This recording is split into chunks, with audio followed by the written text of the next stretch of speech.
Y'all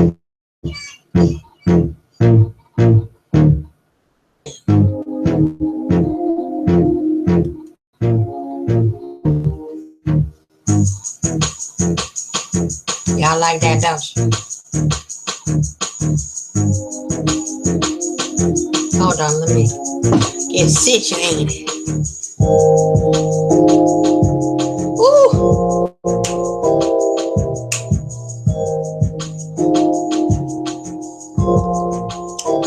We just gonna groove that out for a minute. Hold on, let me get myself together. This wasn't playing. Chilling.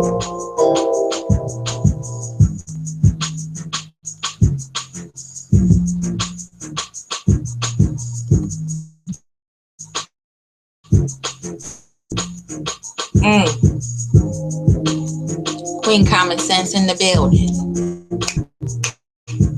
Just trying to smooth it on out over here.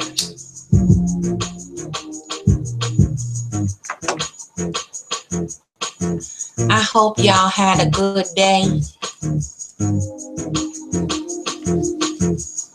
Cause it ain't nothing like trying to get some shit done, you know?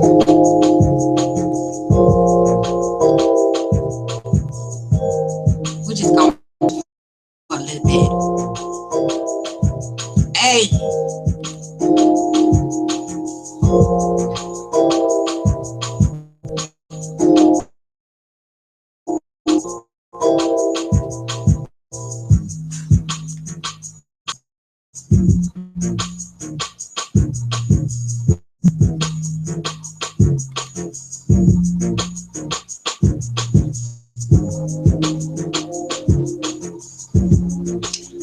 Added some more memory to my damn thing here. It's acting funny.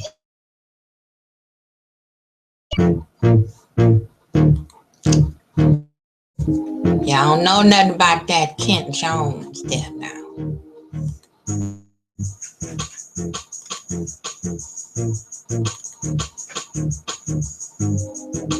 All right. Okay, now we in the house now. Hey, hey.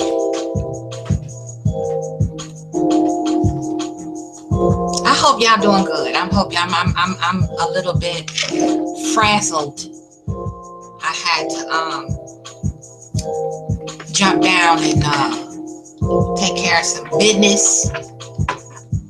And you know, and when you out in the country, you gotta get rugged. So I take a little starch out you. But these classes is whooping my ass.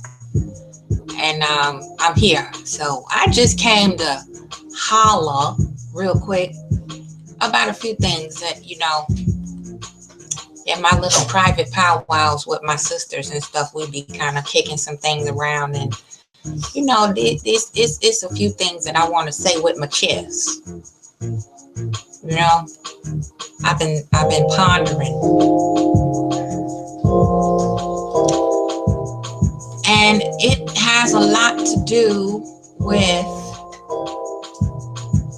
people thinking that you're weak. You know, they would rather believe that for some reason, you know, you can't quite hold your own, you know, and they want to test you. They want to test you to see where the chinks in your armor is. And they want to try to size you up. You know, and I see this a lot. You know, I see this a lot among women.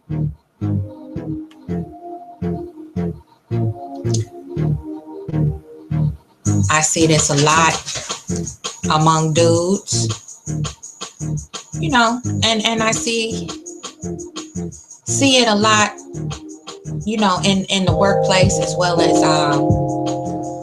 you know, everyday private things you do, just your everyday life. It just seems like, you know, people want to try to test you and try you. And it was this little post that I saw, I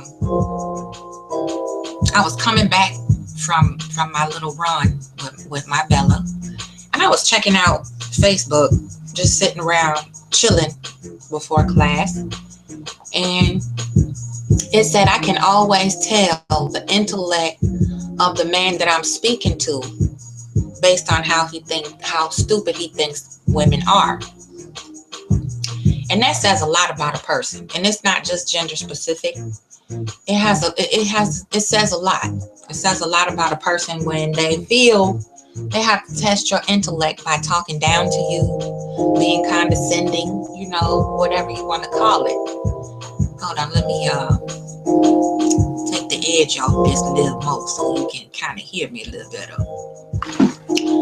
Yeah, so yeah, that's just, I was thinking on that.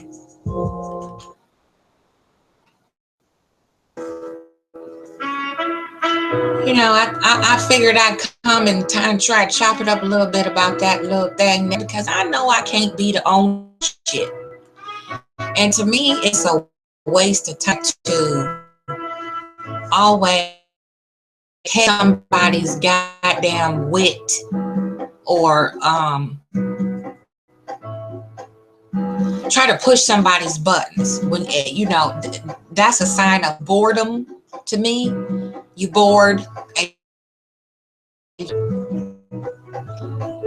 or you're just a dumbass. I can't put it no nicer than that. And I run into people like that. I feel they break shit down for you, and they don't know you to know your intellect. Then in the second place,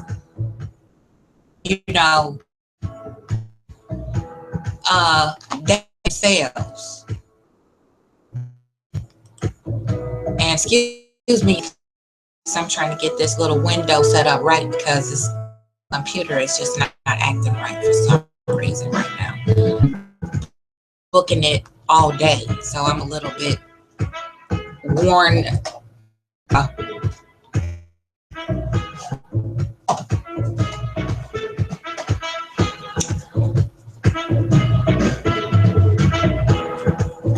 And I'm just coming over here to the page because I really want to see what's up with that. Where people feel like you don't have good sense and they got to kind of break shit down for you and down for them, and then it becomes a pissing contest,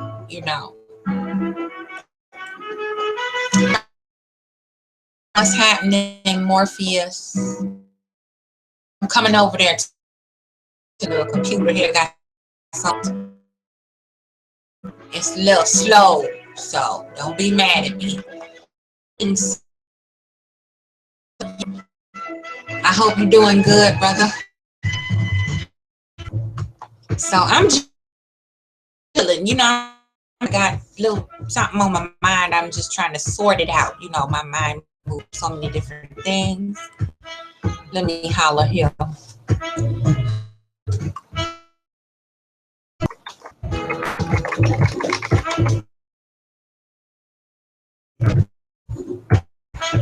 All right.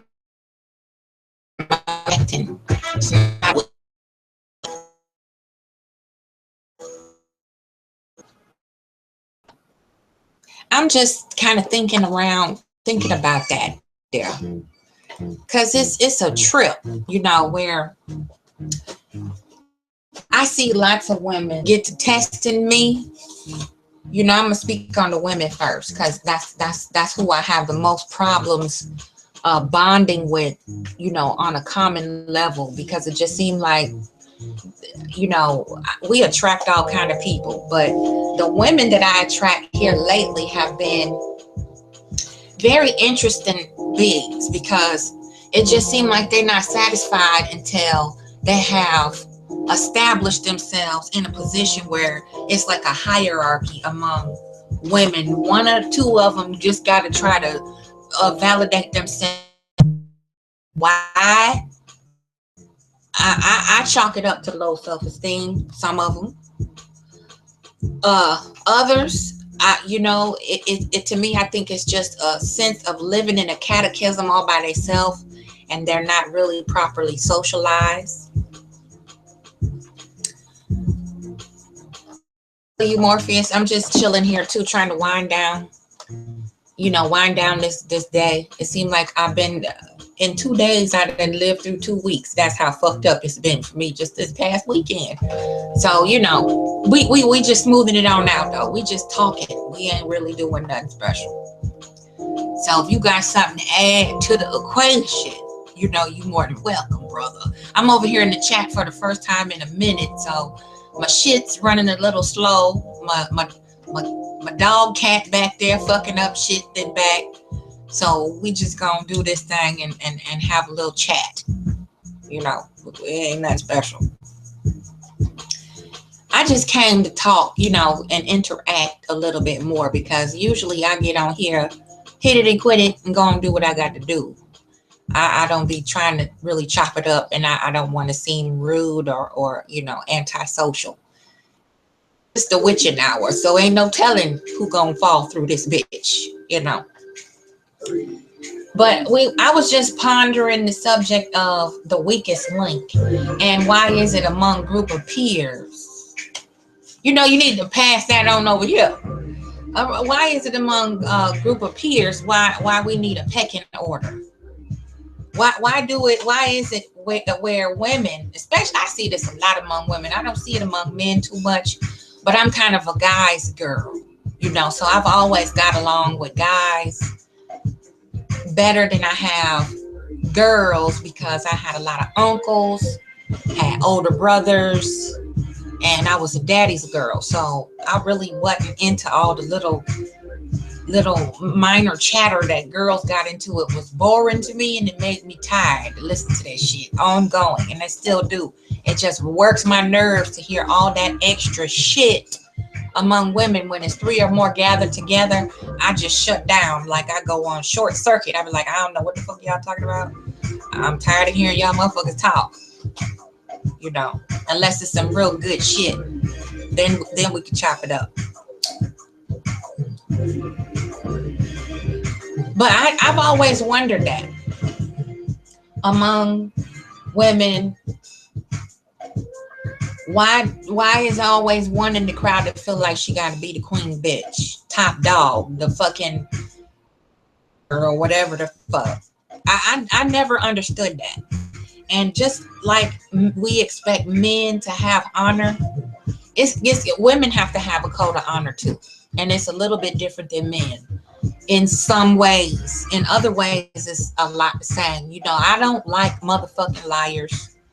It looks especially ugly on a woman, a black woman above all, to be a goddamn comfortable ass liar, a pathological motherfucking liar. And you could be a liar by omitting, remaining silent. It's a lot of different ways you could be a goddamn liar and a manipulator. And I see women always trying to set each other up so that the rest of the crew can look down, laugh at, poke fun at, and then they feel superior in that fashion to force somebody into the position of the weakest link. And I just thought I'd see if I can draw a little crowd to see if we can talk about that just a little bit. Take this down a couple more notches. So yeah, Morpheus, you need to pass that. Puff, puff, puff, and pass, damn it. But that's all I'm doing. Just seeing what's up. Trying to see what people think. And just mix it up a little bit. Get some juices flowing. Relaxation, of course. No drama. But just chill and have a chat, about the weakest link syndrome. That's probably what I should have put.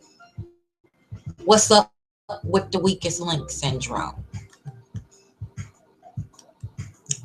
Why do we feel like we have to have a hierarchy among, and I see it, and I want to know, do anybody else see it?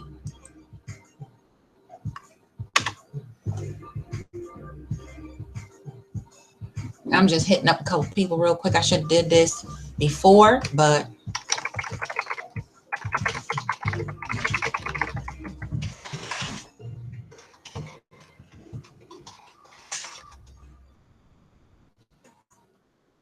so yeah, it's interesting. You know, y'all excuse her. She off the chain. Witching hour. Goddamn. She getting busy over here. Hey, Bella, chill.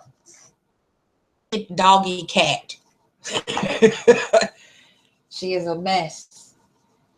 My goodness. She took a 4 mile hike with me the other day. And she been energized for some reason. I think that's that Mercury in retrograde too. Got everybody kind of acting a little trippy. That's my little homie. Chill out, okay? So Bella Bell is over here showing herself. So, but yeah, I really want to get the juices flowing on that because it's really it's irritating to me, and I just want to know how everybody else feel about it. You know, Morpheus, you the male energy. You one of the strong brothers up here who ain't afraid to approach and talk and discuss on any level. That's what I love about your energy online. You know, you always come real and you always come correct. You're very respectful of yourself. That's what I look for. And very respectful and open-minded. And I'm just, maybe you should come on in here too now. Just come on and chat. Because this little thing here, we need to talk. We need some male and female energy. Don't make me do it by myself. So you hit that link right there, brother. You ain't got to come on camera or nothing. You know, if you don't want people all in your business, you can stay off camera and chat, mix it up with us over here. We can draw a crowd, maybe 3 or 4. Don't got to be a whole bunch of people. But, know that anybody else that come in this motherfucker, you act stupid, I'm going to put your ass out. That's all that is to that.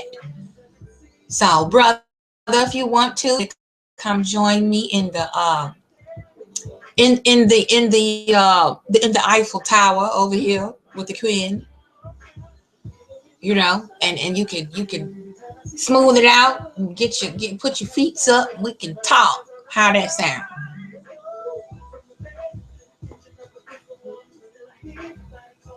I'm just an old student sitting up here trying to get my shit together. So, it ain't nothing special. So you come on over here on this side if you want to. It's been a minute anyway. Like we ain't even mixed it up in the comment section. Shit been going, jumping, and popping.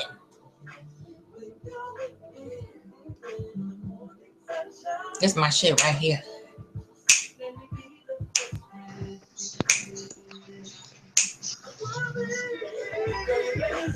Who that? Okay, there you go. What's happening, brother? What's going on? Oh, chilling. Just chilling. You know me. I'm just trying to, I'm always up till the crack of damn dawn. On this cool night. Yeah. Trying to even it out a little bit, So, checking out the scene, doing what I do, Trying not to engage in too much fuckery. Oh yeah, you gotta stay away from the fuckery and the hood boogery. That's a waste of time. Waste of time and energy. Yeah. But they still ain't above getting cussed the fuck out. I don't care what nobody says. Indeed, so you gotta stay out of that damn trouble too. You and Cassandra going at it. What's wrong with y'all ladies? You know what? Fuck her. That's all I gotta say about that. I'm done. Oh God. I don't play with other people cheering. Oh, no damn people get along on YouTube on this sector. What's happening, baby girl? I don't hate nobody. It's But I'm 2:22. like this. If you come for me, I'm gonna put you back in your place. You know how I do. I don't go back and forth unless it's absolutely necessary. Some people don't get the message on the first swing. You Mm-hmm. gotta knock them bitches out the park. So I'm just, I'm not. My daughter is the same age as her. So how I look arguing with a child. You know what I'm saying? You ain't supposed to, but still in all, y'all got to So calm there that you type go. of bullshit down. You see, me and Clifton, Hey, see, he look, came at me on some threatening my life shit. I had to calm that shit down. You feel me? I'm like this. The instructions is at the door on how to come for me. It say don't. Indeed, so. So real easy. I don't fuck around. I don't play games. I'm not roasting nobody. I'm not doing nothing. I got too much shit on my plate to be fucking around with some little girl online. It just don't make no damn sense. So if she stay in her lane on the right, then I can continue to fly low and mind my motherfucking business. But when she put her blinker on and come in that left lane, see, it's called a Dan Ryan in Chicago. That's the highway. When you fuck Mm, around on the Dan Ryan, you got to know what the fuck you're doing. If you indeed. don't, you're going to get run the fuck over. So that's how that go. Yeah, but, that sister, she's young and all that, man. She came up in here, she didn't have no real understanding of this sector, the rules, the way this shit operates, you know what I'm saying? But, you got to give her take the good with the bad. We can't just ostracize her. Gotta No, educate. I'm We no, gotta educate our young that's sisters. true that. But you can't kick against a brick. Yeah. These so. When she ready to open up her ears and shut her mouth, I'm here. I hear that. Because I had to shut the fuck up and learn. That's how I know what I know. So now I'm getting there. I got a few gray hairs to prove it. So Have you and the brother Styles mended ways? you know what? I plead the fifth on that one. I don't even want to go there. Don't need. I can't. That's gonna make me throw up in my mouth. I happen to get in contact So and get to know a couple of these YouTubers. Styles, I understand them because me and him cut from that same cloth. yeah, well, sometimes it's certain languages I just don't speak. Yeah, but I had to grow out of that. I went through my trials. Went through all the jail bullshit, the street bullshit, dealing with the politics of the system and everything like that. This is the type of shit that us young black males can't be getting involved in too much. You feel me? Absolutely. That's why I'm doing what I'm doing right now, trying to get that together so I can help educate them before they get out there. Indeed. Our young men need to know the law. They need to know their rights, and they need to know how to heal themselves. So that's what I'm doing. I'm trying to get the white man's paper so I can bring it back to the hood. Yeah, because I was out there in Chicago not too long ago, a while. I don't like how seeing my people, the way the setup is out there in Chicago. Like you got my people That's why segregated to the side, and then you got these whites. They living good downtown, and this, that, and the other. Then you see blocks where you can see nice, decent homes out there that you can tell owned by black yeah, people. The neighborhood was predominantly black, and it's like the city gave up and didn't give a fuck. So in a sense, you type that's right. produce that same type of symptoms that you got running rampant with the Chirac mentality. That's Same right. And, symptoms. it's spreading because down here these young folks they really glamorize that rough edgy shit, and they're getting killed left and right down here in the country. And I came down here to settle down so I can get some shit done, and get my boys off them streets. Hmm. And I got shit on for that. So it's like, I'm damned if I do, damned if I don't. So I got to do me, and then once I get my shit straight, I can reach back. Yeah, you gotta take care of home first. Family's the foundation. Yeah. So I'm trying to get that in order. We halfway there. So Yeah. I got family. I'm half Jamaican, half dirty South, so I got family down there in the Carolinas. I know how it is down there too. it could be boring as hell, but you know it's a decent environment for your sons, your daughter, everybody. You ain't got to worry about too much fucking stray bullets and shit flying. You know, I'm all True the way that. in the It's just Bronx, so I'll tell you yeah, that you in straight the up. booty now. Yeah, that's rough too. If you that's an armpit too, just like Chicago. You Hmm. know, if you can survive in a metro city, you can survive anywhere. Indeed. That's how I look at it. If it wasn't for me just surviving on these streets, I would have got caught up in a lot of the bullshit, fake lies, and mentality that this world has to offer. You know. True that. True that. True that.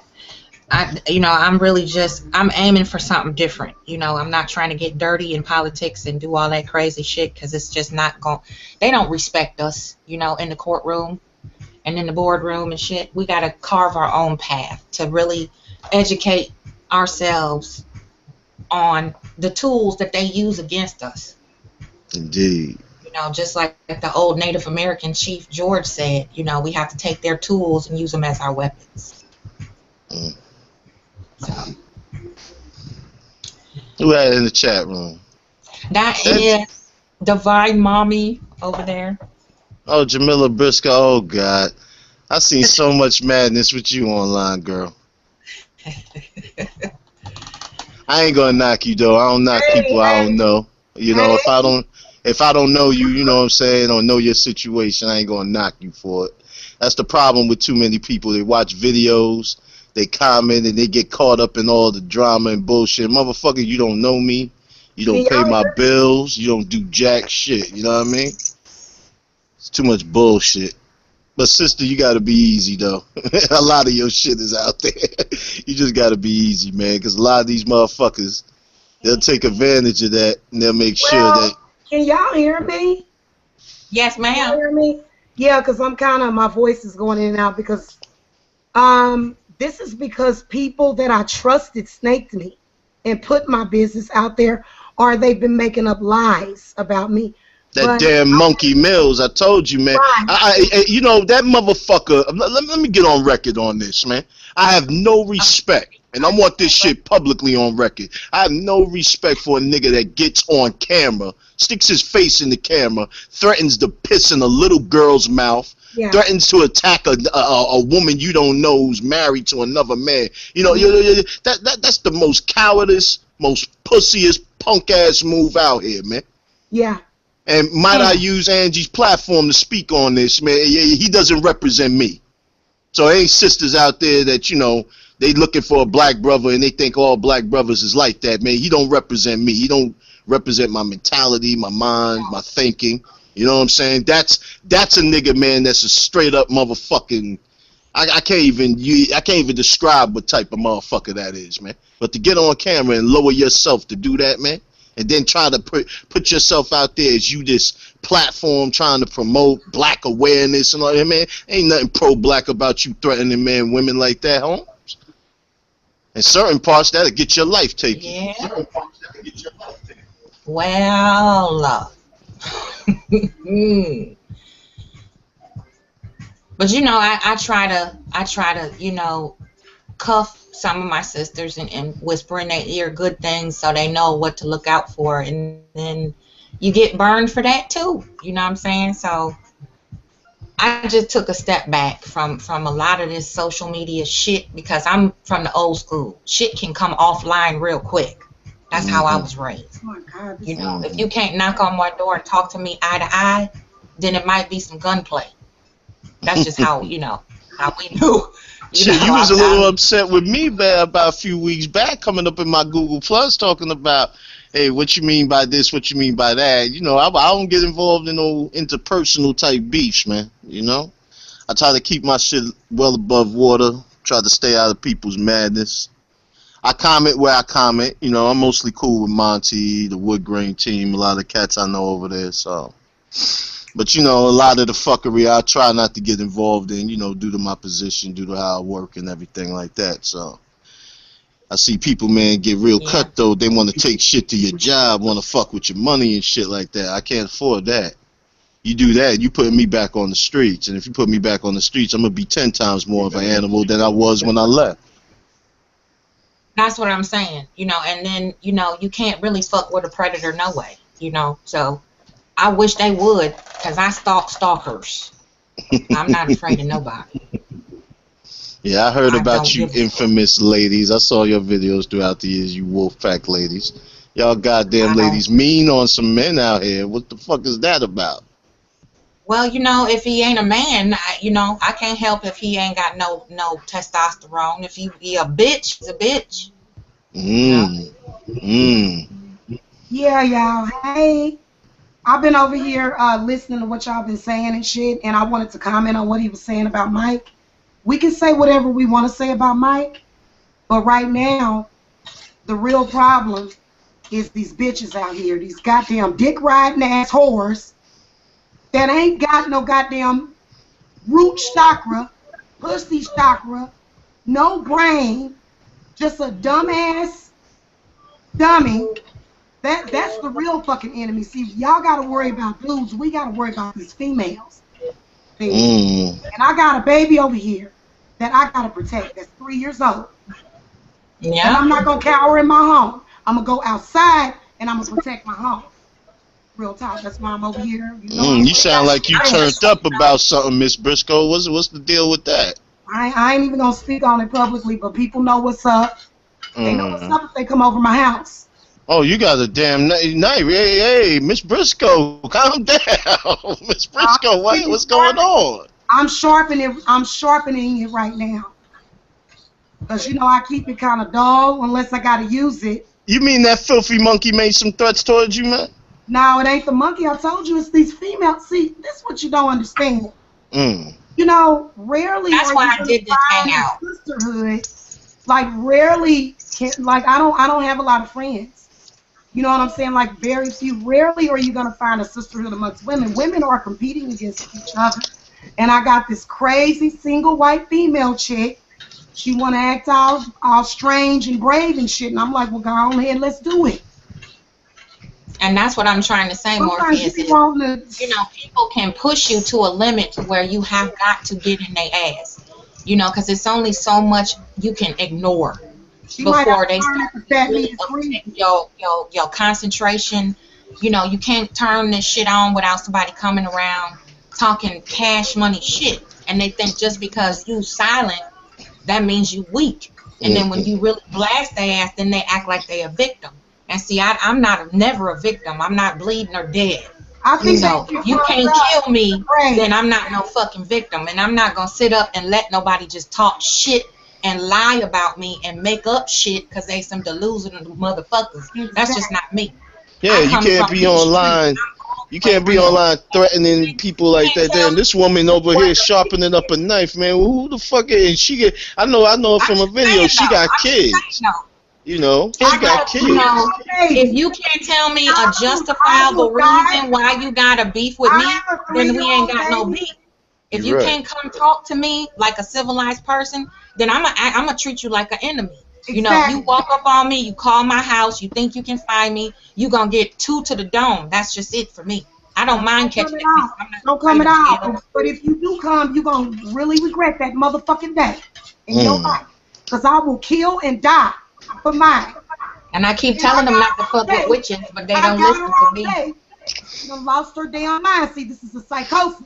I got her ass on tape, threatening to blow my baby's heads off. Oh, wow. Wow. Don't even trip off of it. Hey, the police is always the last on the motherfucking scene. That's all I gotta say, bitch. So, you know, it's a matter of, you know, a lot of dudes think that women are just automatically dumb and slow and weak. You know, that we won't throw hands, you know. I'll fight a nigger, and the minute you attack me, I will whoop your ass. I don't care who you are. See, you know. I ain't got time for No, we gonna get it over with real goddamn quick. I ain't got time for all that throwing no goddamn hands. I'm a 5'4", little bitty tiny woman. But you know what? I will fuck your ass up. I swear to God, don't even you show up over in this motherfucker. I'm going straight into goddamn zombie goddamn fucking dark goddess mode. Oh, goddamn. I'm not. I mean, I'm not laughing at your situation, but I'm like, go straight God to your damn. goddamn jugular because my life is in danger. And you know what? I'm in a stand your ground fucking state. That's all I gotta fucking say. I got the right to protect my motherfucking house. So that's why. And I ain't even gotta. Are these women en route to your house right now? Because it's I want to say this first. Power People leave in here quick. Wow, these women en route to your house now? I don't know where she en route to, but if she come over here, she been texting me. See, she done text me and shit. I'll tell you, Angie. Want me to meet her up? That's why I said, nah, bitch. Come here, bitch. You come to me, bitch. Want me to meet her somewhere? Miss Briscoe. Miss Briscoe. Can I talk to you? Pardon me. It's this damn Kush. But yeah, hey, Angie, I'm trying to slide it to you so I could speak for a minute, but you know, TV and all. It'd be two less damn hoes that we got to deal with because people like this should not exist in society. And these white women think they gonna get away with just coming over here and fighting somebody. Oh, okay, that's all right. That's all right. I got you. I've been wanting to talk to him for a minute. I've been wanting to holler at Tiffany any motherfucking way. Jamila, check this out though, yo. Think about your kids. Think about your kids. What I'm thinking about. And what do you think I gotta do you think I'm about to come up in here and let somebody do something to me in front of my kids? These are the kind of bitches that will come and cut your baby out of your stomach because they goddamn sick. These are trunks.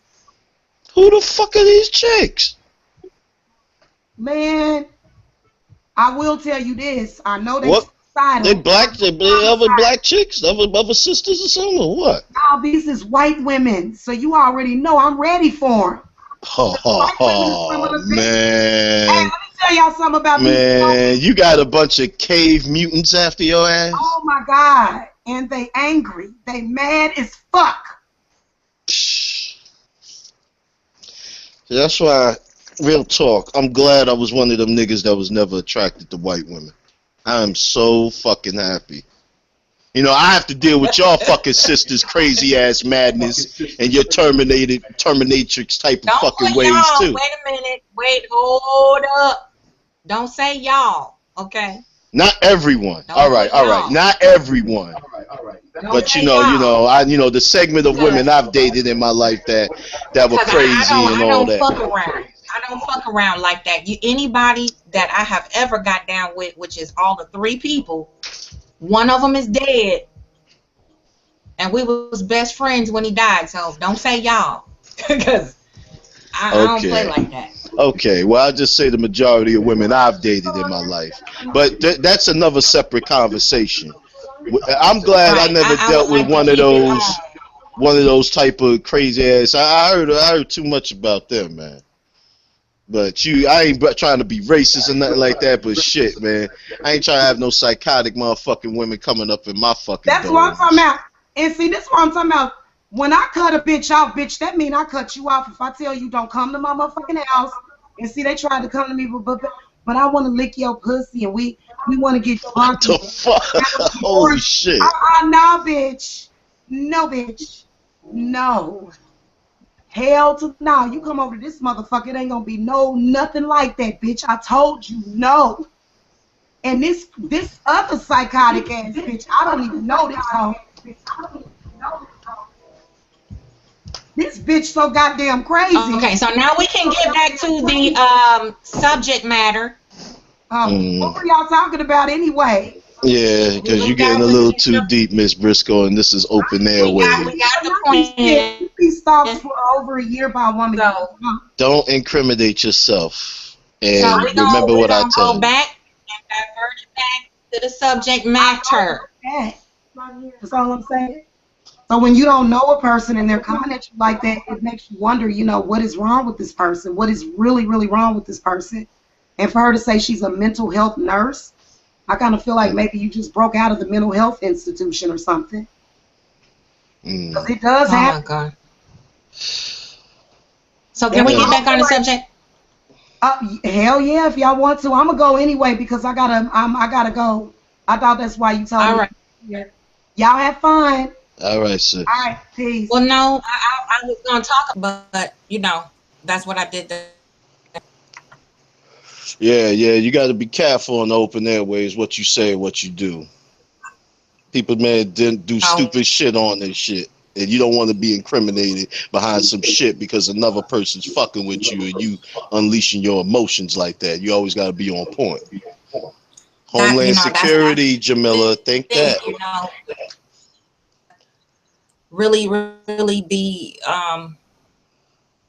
about how we handle certain things. What's happening, Rocks? Good sis in the chat room. I try to keep things on a high frequency. I mean, you know, we all get pissed from time to time, but sometimes you just got to take a break and step back and let it burn, you know? Yeah, but you got to also get rid of all, you got to get rid of that hostility sometimes too, man. I notice a lot of women, especially a lot of women currently with the sisters now coming up, there's a lot of hostility brewing in them. And a lot of it is unnecessary. Unfinished business. Yeah, it is. It's true. And because both black men and women are being attacked. It's not a one-way street. You know, I understand on this segment in this type of sector that we in, you know, you can have your sister bashing as much as you want, but then, you know, don't expect the backlash that the sisters gonna start bashing brothers. You know what I'm saying? And in reality, it's really more of a division amongst the black family. It's more something to keep us both as different opposite sexes away from each other, to keep our race even further down. You know. That's the main thing. That's my whole message is stick together, because our struggle, but they're parallel, because just like in the fields we was picking cotton right next to each other, we was getting beat on the same whipping post. Both man and woman was being raped and separated from our babies. So with this, it's not a competition. Ain't nobody struggle harder than the other one. We bear the burden of the household. Y'all bear the burden of trying to make it to work every day and getting home alive, you know. So it ain't on either side. That's how I see it. So then why us as a black people, why do we have to keep on, you know, just having these, how can I say this, just having these tense moments with each other? Why we gotta be tense amongst ourselves? Why we gotta have this attitude towards each other? Why we gotta, you know, it's like almost we have an inner rage towards one another, when the rage should be deserved for the people that's oppressing us. But, you know, you have this rage, you know, I noticed that a lot. Like, you know, sisters have this rage towards us, we have this rage towards them, and where is it stemming from? Where is it coming? Where's your own personal insight into how you see this? Well, it has a lot to do with, you know, unfinished business. We have a lot of unfinished emotional pain that we don't have the tools to deal with, and then that trickles down. Hurt people. I have something important. Like, I'm sorry.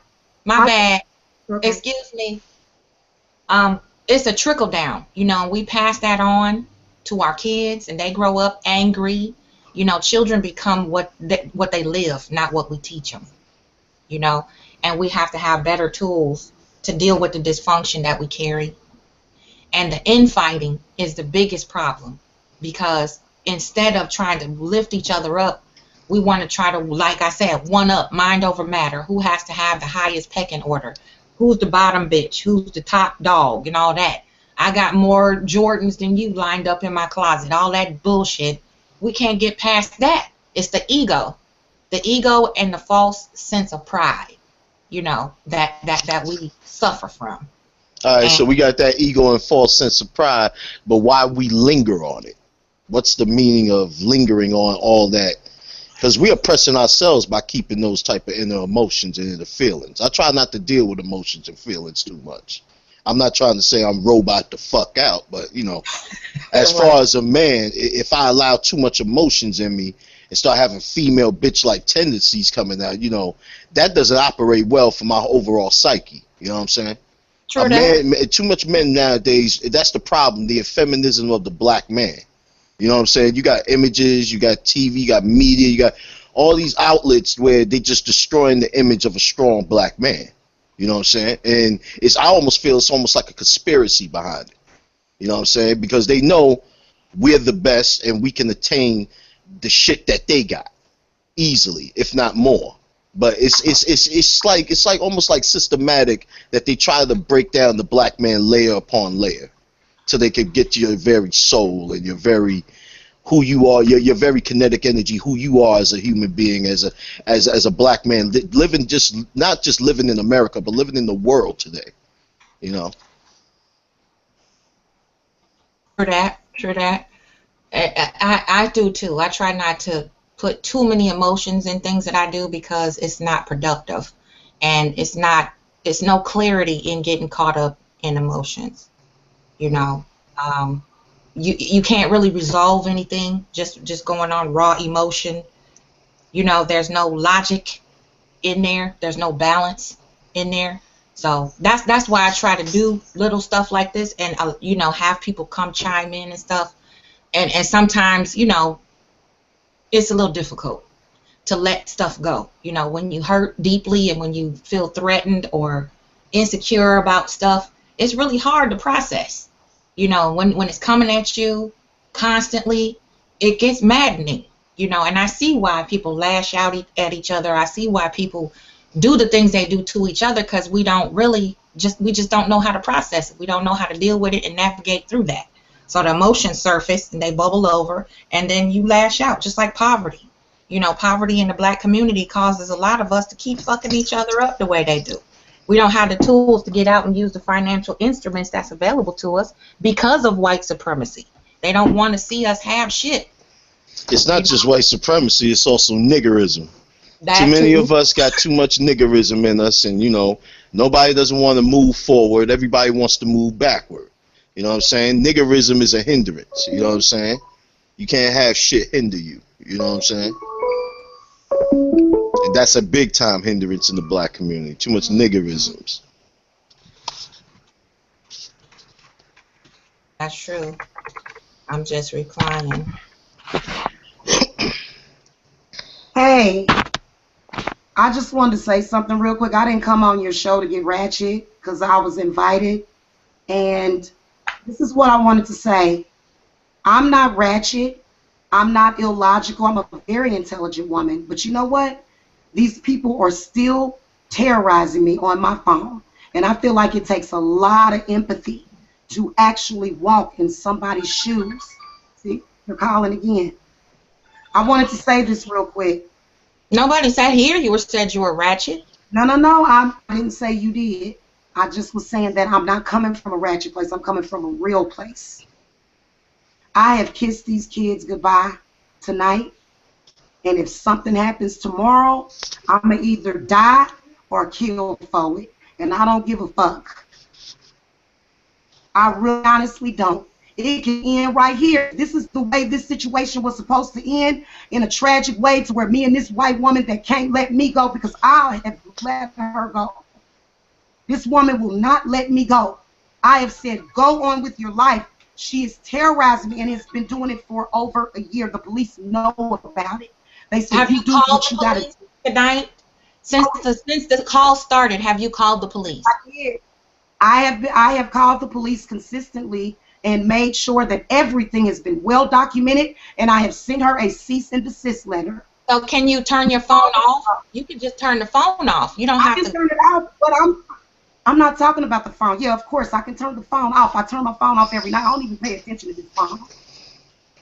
I ain't like these women. I don't sit by the phone and wait for drama. But I tell you what, I am going to defend myself. And that woman has disrespected me to the point of no return. This ain't got nothing to do with white supremacy. This is up close and personal. This is between me and this bitch.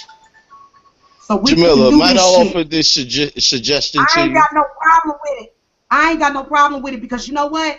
I feel like under the law, I feel like I got free reign to fucking go all over this bitch. Burn her, stab her, beat her. I feel like I got that fucking right, all the shit she done did.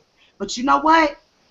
If it's meant for me to go to prison for life for taking her ass out, then that's just the way it is. So don't tell me that I'm incriminating myself. Because you know what? I have been bullied And you know what? These women get off on trying to pretend that I'm a victim, but Tiffany knows that I don't play this shit.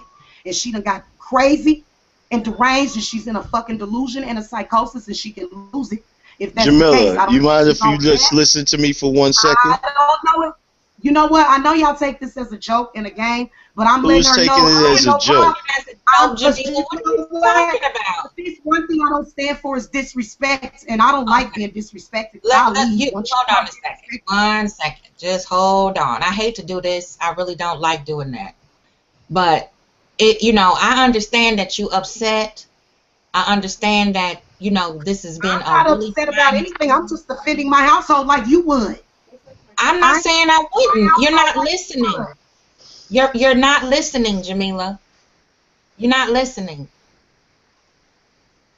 That's not what we came on this hangout for. I'm gonna leave before me and you get into it. All right. Have a good night. I love you, sis. I gotta go. But I'm gonna defend my household just like you would, sis. I'm not telling you not to.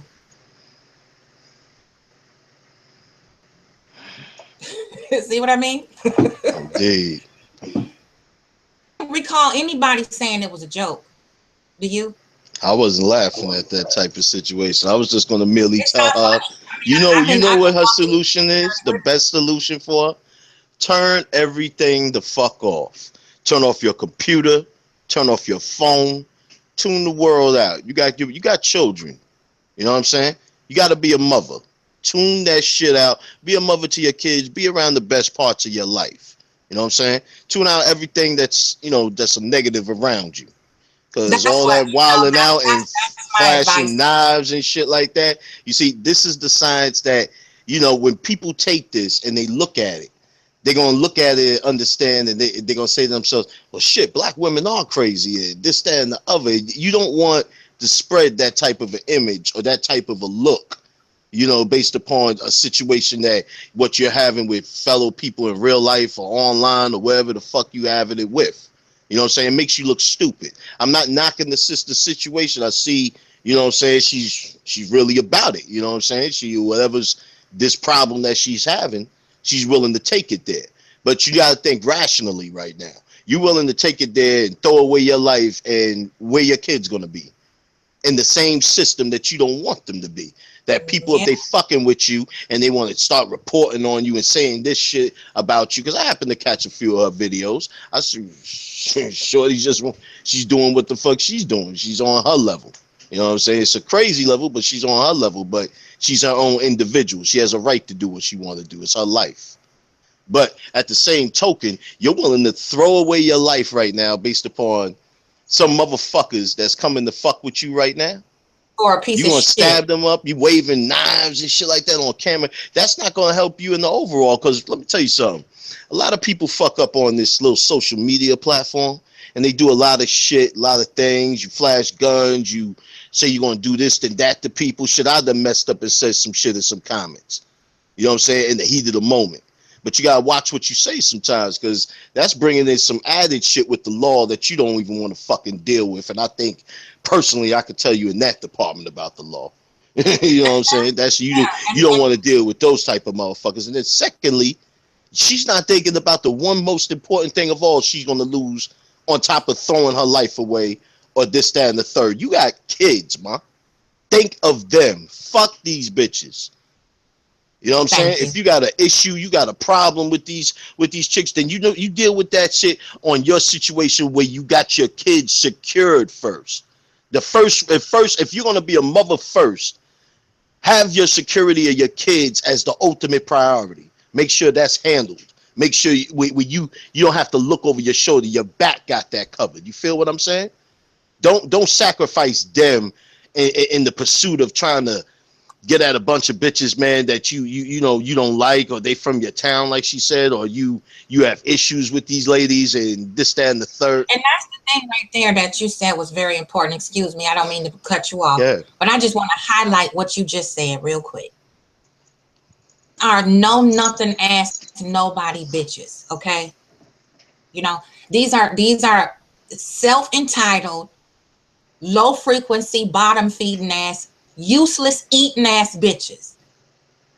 And that's like not even on my list of fucking things to pay attention to. And I understand everybody takes stress different. Everybody takes it and processes it different. However, you know, me being a mother, that's the best thing that ever happened to me in my life, you know? And like you just said, I have to think about that, even though mine are grown. She has younger ones, and I understand you more protective over them when they're smaller. However, it's still, to me, it's just not worth giving it that much energy and that much time, because, you know, the fastest way to get fucked up is when you catch me slipping. Indeed, indeed. If I'm slipping and you can get close enough to me to try to fuck with me, you gonna die. That's just the way it go. And I'm just not I'm not the one to be, you know, about it all like that, because you really telling the enemy what they in store for. You know, this is the truth. It's not even just that, but you know, it's going back to what I'm saying. Think of your children first. Yeah, they come first, no matter what. Because at the end of the day, yeah, I understand you got to defend them. You got to do what you got to do. Of course, man, somebody ever run down on mines or whatever like that, yeah, I got to do what I got to do. But I think first. This is what I learned by being inside a lot. See, sister, you haven't been inside. I don't wish that upon you. Don't go inside. But you doing all this, man, and you getting worked up over people that's fucking with your life and taking pleasure and enjoyment and seeing you get worked up. You have to stop doing that. That's my main point, is I'm not gonna let nobody see you. You're not gonna control me like that. You're not gonna make me bring a knife to a gunfight. It's just not gonna happen. I'm gonna always have the upper hand, because you're not gonna know what I'm thinking. You're not gonna know what I'm gonna do next. While you plotting on me, I'm plotting on you. Indeed. Defense is an offense. I'm already ready. That's just how I get down. And that's what I was trying to tell the other young sister, Cassandra. You know, you need to do your research before you start running your mouth, because you never know. In your town might be, you don't know who you fucking with online. You know, I might roll up on you tomorrow. I might be a traveling woman. I might touch down up there on the East Coast and bust you in your shit just to teach you a lesson. Yeah, but it doesn't even have to go that far with even you and her. Remember, man, she's just coming up in the game. She's seeing what it is. You know what I'm saying? She's actually been ran through the gauntlet right now in the game. You know what I'm saying? As an example, I'm not saying literally. This is just more of an example for conversation purposes, is what I'm saying. And shit gets real. And like I said, I'm from old school. I don't do a lot of talking. Once I feel threatened, then the gloves is off. Game on. I'm not finna go back and forth with a bunch of words and hot air. I'm just gonna get ready. I got a lot of patience to see if you go do what you say you go do. If not, I'm gonna move on. That's just the way I am. Yeah, but you grown too, Angie. You can't, but Angie, check this shit out. You grown too. So you can't be getting into it with Cassandra like that. Cassandra shouldn't be getting it into you. If anything, she should be trying to gain what she could get from you and what you could give to offer her. You know what I'm saying? Argue by ourselves. You know, I don't have the desire to get into it with her. It's not gonna be good. You know what I'm saying? It's not gonna be pleasant. I'm not gonna handle her with kid gloves and massage her ego. I'm just gonna tell her the truth. And she clearly is not used to dealing with grown women who got their shit together and who been where she's at. I had the chip on my shoulder. I had the fucked up attitude. I had the nobody could tell me nothing. All of that. I did that already. 19. You know? Indeed. So I already know what she going through. It's a matter of, do she want to be open to change? You know, I can change somebody that don't want to change. I can't help somebody who don't want to be helped. You know, right now she's getting a spanking. That might be what she need. Up that callus to get her to really, really pay attention. You know. Indeed. And I got a lifesaver, but I'm not gonna throw it out and waste it, because if she don't grab it, somebody else might need it, and I'm gonna save it for somebody who want to be saved. No time on no child that think they know everything. I'm just not. So she can do whatever, say whatever, and play her little role. That's cool. But it don't make me, what she eat don't make me shit. D, but it's just too much motherfucking. It's a lot of drama. It's just like me with your friend Clifton. Now you know your boy man came out of pocket with me several times over. You know that, I right? really don't get down with Clifton like that. He blocked me because of that bullshit with Styles and all that other catfish shit. So I let people go. You feel me? If you going the other way, I'ma wish you well and keep going.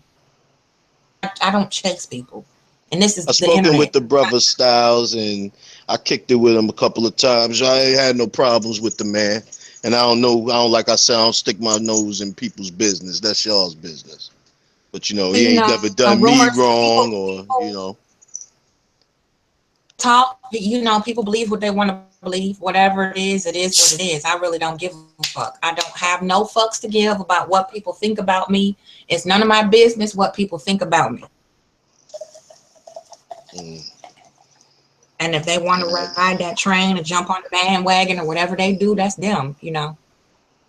I don't. I know that. Yeah, well, like I said, that's that business that y'all got. The business I only have is with that man online making threats towards my life and lives of others and saying the shit he says out his mouth. He gets a little out of pocket. And Duke don't It's know me like unnecessary. that.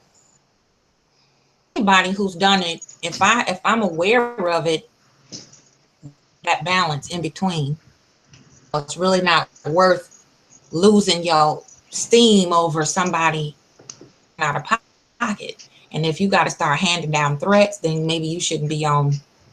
If you that sensitive. Indeed, I gotta slow up some of the shit I had to say, man, going back and forth with that cat. Cause you know what I'm saying. Shit. I'm on papers. I can't afford no little mistakes. You know what I'm saying. True that. And sometimes people know what buttons to push, and they know who to fuck with and who not to. You know. So it's about pride and ego, and that's what I see a lot of. And just fed up, express their anger or their pain or whatever it is they're going through, and it's dog eat dog. We always want to capitalize off somebody else's suffrage. Problem that I see. Mm. All Black folks love suffer because it brings value to our own situation to put each other down. And to me, that's the most cruel, inhuman thing to do. We have survived through. Or even I'm just trying to look at the aspect that we just got to get a lot of just the bullshit that we have, the niggerism in the community. We just got to eliminate that. Because it's the niggerism that's really keeping us back. People like to use white supremacy too much as a crutch because it's easy. It's easy to say it. It's easy because we feel it. We feel the repercussions of it. But these are also repercussions of our actions too. Because through the issues and disease of niggerism, you got black on black crime. You can't really do nothing and promote your own fellow brother or sisters, their business and all that, because you're skeptical of what they're doing with the money and things of that nature. Meanwhile, we give our money away freely to other people from other communities daily, and it's just a lot. And it's just that we lose. It's not that we losing the structure. The structure is gone. It's now, man, hitting the foundation. We're not. How can I say this best? We're not adaptable to what's coming our way, and what's coming our way is good. It's not really nice for us, not just as a people, but as human race, as a society as a whole. I'm like a conspiracy theorist in a way. I do the nines for a lot of videos and peep the shit that's coming. I'm not. It's all not really Illuminati. It's just basic average shit. Even just the way the temperatures are, the way the polar caps are melting and shit like that. It's certain aspects. It's certain aspects of this world that we should be adapting to because we are from this world. But we're losing a basis as a race of human beings on this earth by throwing it away on just dumb shit and losing that natural sense that we was initially created with, you know, if that makes sense to you. You know, we just It need does. to just And have, that's why we awakening, and we need to get back to who we really are. You know, I got hated on a lot, still do, because I found my Native American roots. And a lot of people just like me who went back to their original roots, who's trying to really dig up the truth.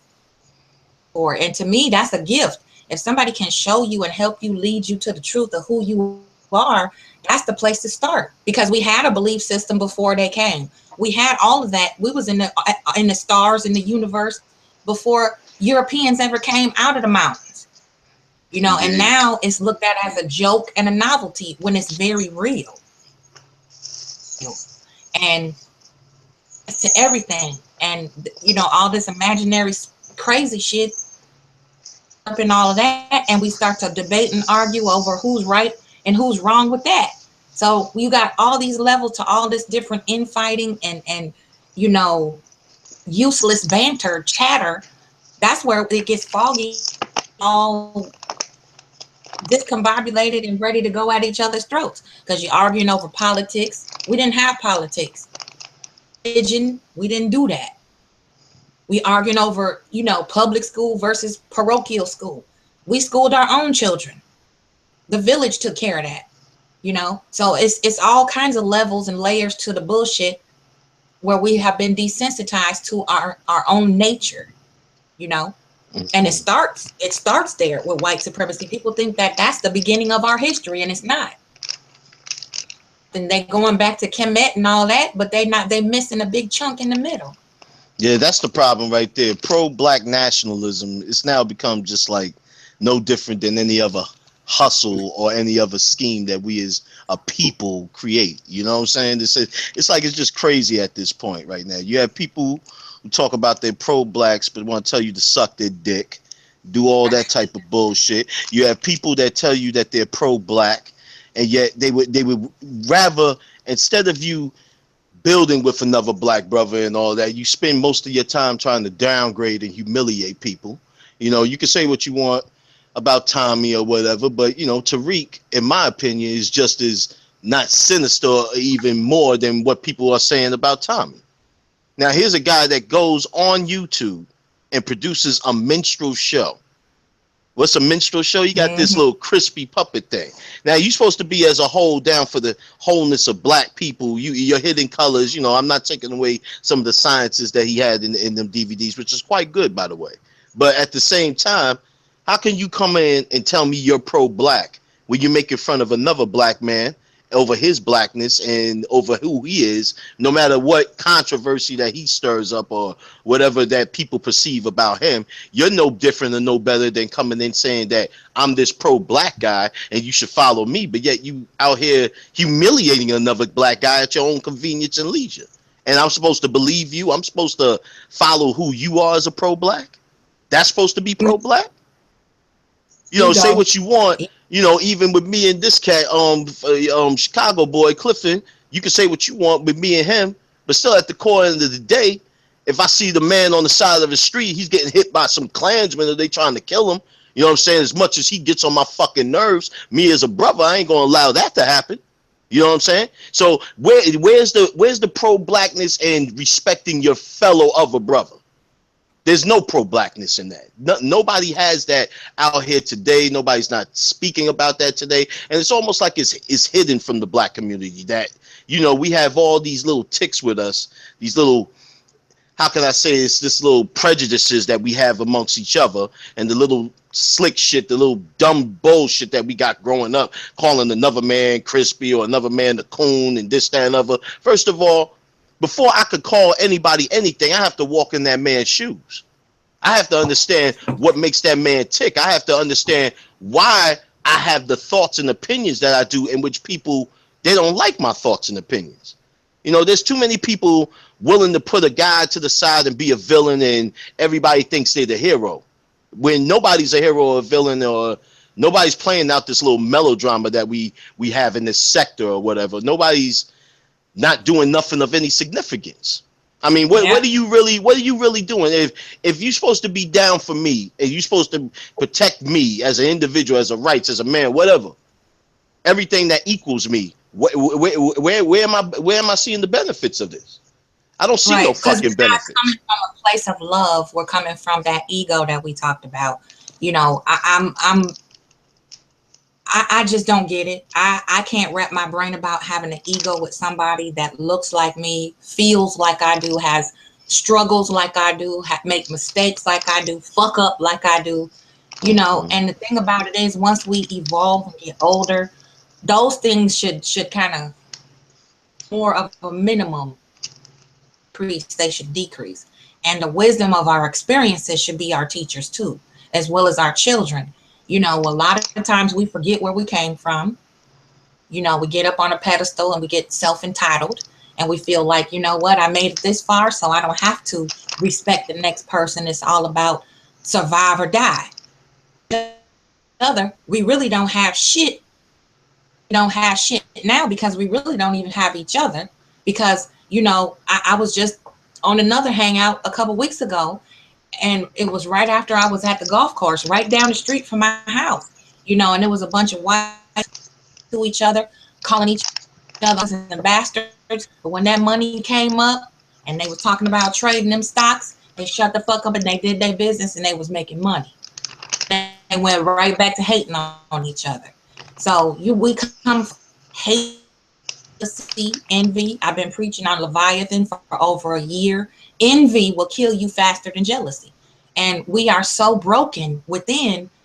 We don't have the love that we need to show each other because we've never been shown that type of love. We don't know how to mother because a lot of us have never been mothered on what not to do to our daughters and our sons. Yeah, but mothers And then still, they grow up. but mothers still have to go. Pardon me. Go ahead. They grow up repeating the same process, and it's a cycle of dysfunction. Abuse begets abuse. And then we look at our neighbor. Oh, she got a nicer car. She got a man. She got this, she got that. So I'm going to start hating on her. Then I'm going to start pouring salt, poison, and everything else on her front yard to kill all her trees and fuck up her garden. Instead of going over there and helping her plant it, I'm going to go fuck it up or steal it from her and claim it as my own. Yeah. And maintaining families, it just takes a lot of consistency, you know? You gotta allow yourself not to really be too discouraged about it. You gotta be firm, consistent, you know, you gotta have like a commitment to just even out the balance, if you will, you know? You can't refuse to give up, and you know, you gotta eventually reach that desired goal that all of us want to reach, which is love, peace, and happiness. But you know, shit happens as the world turns. You know what I'm saying? So and that's another thing, you know, we train our children the wrong way. You know, this westernized European standard of marriage and the nuclear family and all that bullshit, the fairy tale ride off into the sunset with a goddamn white dress on and shit. You know, I tell women all the time, no such thing as a biological clock. Okay, your clock ain't ticking. You're not supposed to get married before you're 30 and all that shit. You're supposed to educate yourself. You're supposed to invest in yourself, travel, see and do as much as you can, well-rounded shit. I don't mean hoism. I don't mean have a whole phase and fuck everybody you can get your hands on. I mean educate yourself. Go try new shit. Not letting people dumb you down and make you feel bad because you're interested in learning about the world fashion. I got teased all the time because I was in different type of extramural entrepreneurial school. I got teased because I liked being smart. I got teased because I liked reading books. I was always in the library. You know what I'm saying? I had didn't the have benefit of both worlds. I was thrown with some wild cousins and my brothers in them, and had to learn, or what I thought I learned was how to be a man out here in these streets. I had to learn that way. But but at the core nature of who I was a nerd. You know what I'm saying? I like my games. I like, you know, reading about shit. I like studying shit and all that. But when thrown in the mix of wolves, I had to learn to become a wolf. You know what I'm saying? Exactly. it led me away from that, away from those things that made me, you know, at the core essence who I was. But at times, you know, now that I reflect on it, those were some of the best times I had. Most of those times I was by myself. I didn't have to learn about selling drugs. I didn't have to learn about running down on cats, robbing them. I didn't have to learn about getting into shootouts and doing stupid, dumb shit, fights and shit like that in the streets. You know what I'm saying? Because you know, at that time, it was like I was impressionable at that age, and instead of following my inner impressions of what I wanted to do, I followed the impressions of others. You know what I'm saying? And it led me down roads in which, you know, I had to spend time. And, you know, I was just spending the last 18 years of my life trying to get in order, you know? And I had a whole lifetime in which I would have even placed myself in that had I done the right fucking thing. But, you know, shit happens. Men want to become, you know, boys want to become men. You want to step up your ranking and who you are, you know, because before I used to, you know, I grew up around family that was in the nation of the gods and earths, you know what I'm saying? But there was a part of me that was into it, and then there was a part of me that was into my street shit. So then I dabbled, instead of me being involved deeper into something that elevated my mind, I got involved deeper into something that devalued my mind. I wouldn't say decreased my mind, because I was still sharp in the streets too. You know what I'm saying? I just wasn't sharp enough to the point that I could avoid the pitfalls that came with that, which obviously hit me at a later point in my life. You know what I'm saying? It's not cool to you know, go into interviews and then have to explain that, yeah, you have a charge on this discount and this, that, and the third. I'm trying to get a job and shit like that. You know what I'm saying? It's real hard. And you get the gist of learning that when you're inside and you have time to yourself and have time to get your brain wrapped right. Now, a lot of these young cats, they looking at the shit that I went through as that's like a badge of honor. See, that's the niggerism in the community. That's the disease that fucks it up. You don't look up at me and call me all this OG shit and all that. You know, it pays the cost to be the boss. You know what I'm saying? I paid the deadly cost. I paid the cost a couple of times in my life. I paid the cost, man, in years in which I can never get back, that I done threw away, that I done fucked up by investing my time into being this dude in the streets. And it really didn't pay out no dividends. It didn't really pay me in the long run, but you get that, yeah, what's up, OG, respect OG, and that shit, that annoys me to a degree at some point. You know what I'm saying? Because I don't want to be just looked at as the guy that, you know me on the block, I did this, I did that. Look at me as something more than just the guy that did this and did that, because the guy that did this and did that, none of y'all did what I had to do. Exactly. And I'm not talking about living that life. I'm talking about paying the cost, being in that life, you know? And you're trying to use that experience to teach, not glorify it. Indeed. That's the difference these younger crowd of people don't get. You know, we don't tell our story for you to, you know, we tell our story for you to gain a lesson from it to help you avoid that type of pain and that type of sacrifice. It's, you know, learn from somebody else's mistakes is the easiest and the smartest way to learn. Because I know younger self, what I know now, after shit I went through, I'm sure. That's what I'm saying. Yeah, I wish we all wish we could have plenty of those moments in time where we could go back and change what we could. But you know, that wouldn't even reflect who we are today, though. I mean, there's a lot we could have went back in time and said I would have done this, or I would have went down this path better, or something like that. But sometimes you have to go down those paths in order to. You have to love hell to come out right. You understand? You got to love it first. You know what I'm saying? And when I mean by loving that hell is when you're involved in that life and you accustomed to that life, you enjoy it. You enjoy the perks, you enjoy the accolades, you enjoy things that come with being in that life. But then the price you pay is the deadly price. You know what I'm saying? You have to look over your shoulder. You laying up in the hospital wounded behind some stupid shit. Now you got the system fucking with you. They want to smash you with years. They taking you away from your family. And you know, this music and this culture that us as a people are glorifying, it's wrong. You know what I'm saying? You can't just glorify niggerism and thuggerism and then assume that that's what makes it pro-black. or they assume that this is just our thing. This is what we do. You know, it's a black thing, it's a street thing, and all. It's not. It's like it's a cancerous thing, to be honest, because I see the results of my influence in my neighborhood and the shit I put on cats that's following in my footsteps, and I didn't want them to have that type of knowledge and understanding or come at me, you know, with that type of well, check this out, G, man. Yo, I see you done it like this, you did it like that. Yo, let me get down like that. Show me the rope. Show me what to do. I can't do that to you no more, because for me to do that to you, man, I'm destroying your life, man.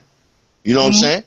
By me influencing you and telling you, yeah, you could go get that rock, yo, you could sell it like this, yo, you could move it like that, man, I'm destroying your life. So I'm no better than the nigga that hands you the gun, or no better than the person that's telling you what to do with it. You know what I'm saying? I'm equally worse. I'm no better than the person that's handing you the gun or telling you no different than the person that wants you to use it.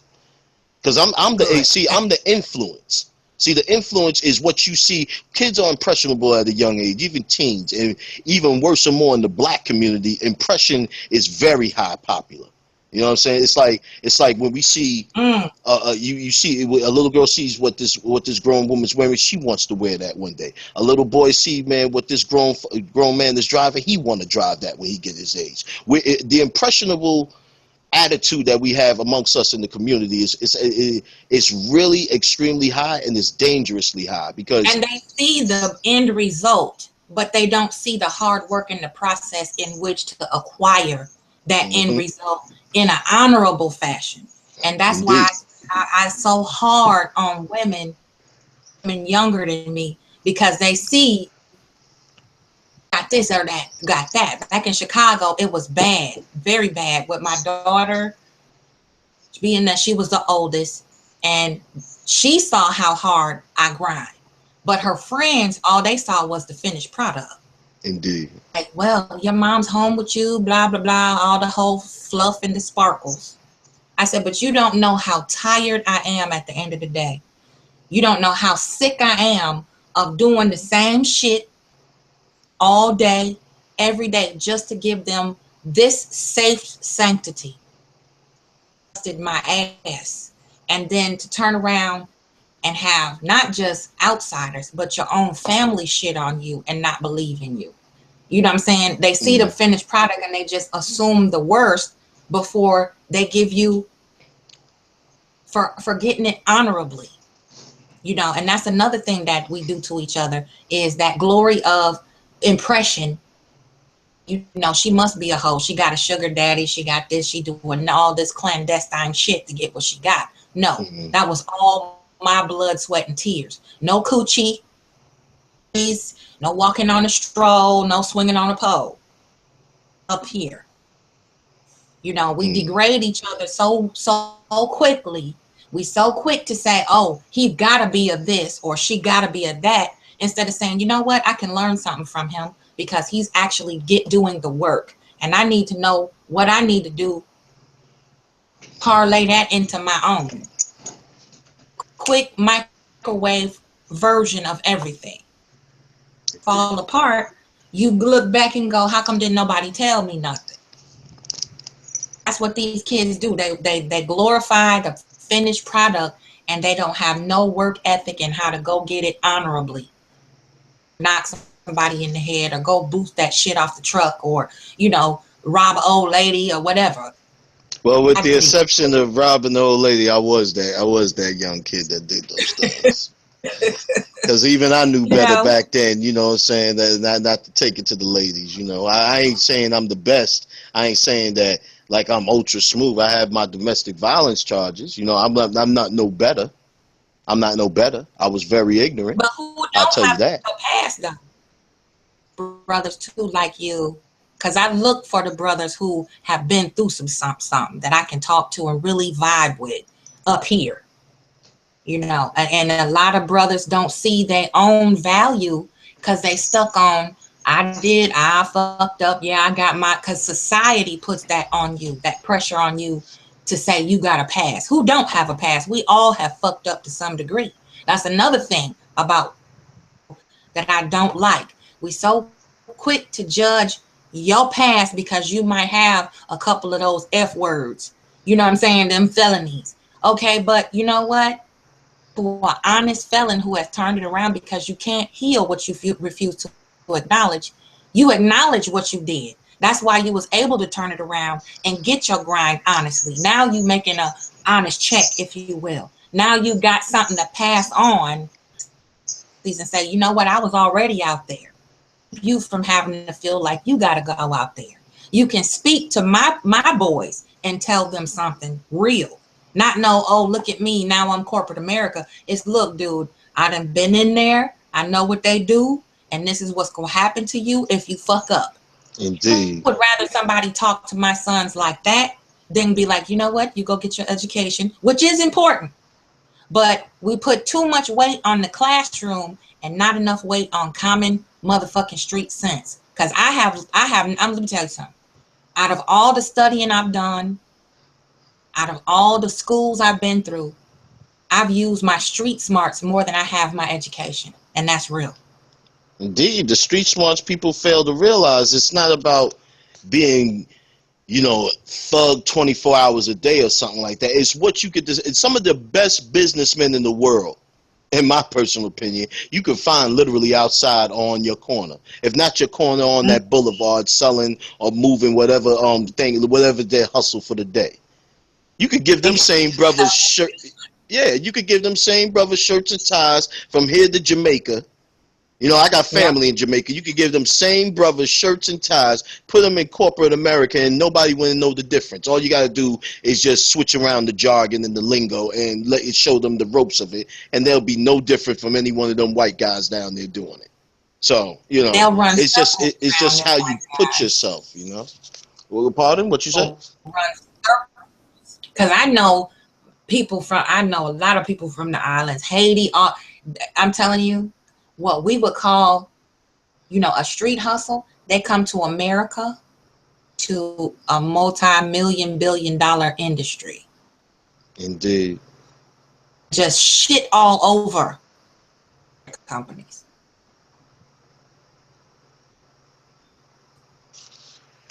It's not bad at all right there. I wish I could be one of them to shit all over Fortune 5 companies. And stuff like towing companies, repossession companies, bonds, bail bondsmen, shit like that. The gritty, grown man shit. You know what I'm saying? Indeed. Brother now who got a fleet of dump trucks, garbage trucks, equipment, and shit like that. That's a lot of money in that. Leasing that stuff out, having a fleet of those things where you come like U-Haul. Stuff like that, you can make a lot of money. Storage facilities. It's a lot of islanders and Nigerians down here. I'm talking acreage of storage facilities where you just store your shit every month. Making tall cash, long money. And it don't take nothing but a couple of investors and a few people to put their head together, get that shit build up on that property. You got business booming because you put it in a town like Fayetteville or Great Lakes up there in the Midwest. Those raking in money. Okay? It's American black folks. I don't know why we cannot get together and do something simple like that. If I got 5 stacks, fleet of, say, 3 or 4 Uber cars, you want to fix it up and revamp them cars and turn them into taxis. I can't invest that 5 stacks in you and give it 3 to 5 years and take a percentage off of what you're making. My investment back. No, because I want an immediate payout. You feel me? Indeed. That's some real shit right there, though. I want to see that myself. See, I want to see Black Wall Street come back. We need to bring back those type of institutions that we had before, but we can't bring it back with the current state of just our people out here as a whole. You know, like we running. To be honest, man, black people running ratchet out here. It's at an all-time fucking high. Social media catches it every day. Shit, you catch it with your own bare eyes walking out your house. So, you know, it's those little common things that we're losing right there as a people. I don't want to see us the way society sees us, like we're the joke and this, that, and the other, because we once ruled this earth as kings and queens. But see, we can't call ourselves kings and queens nowadays if we running around like fiends. You know, we running around, everybody's fiending for this. They fiending to be that nigga in the street or that bitch. Everybody fiending to get more money than the next nigga. Everybody fiending to be a bigger YouTuber than the next YouTuber. It's those type of drives that we have that doesn't drive us as a whole, as a race, because it's driving us nowhere.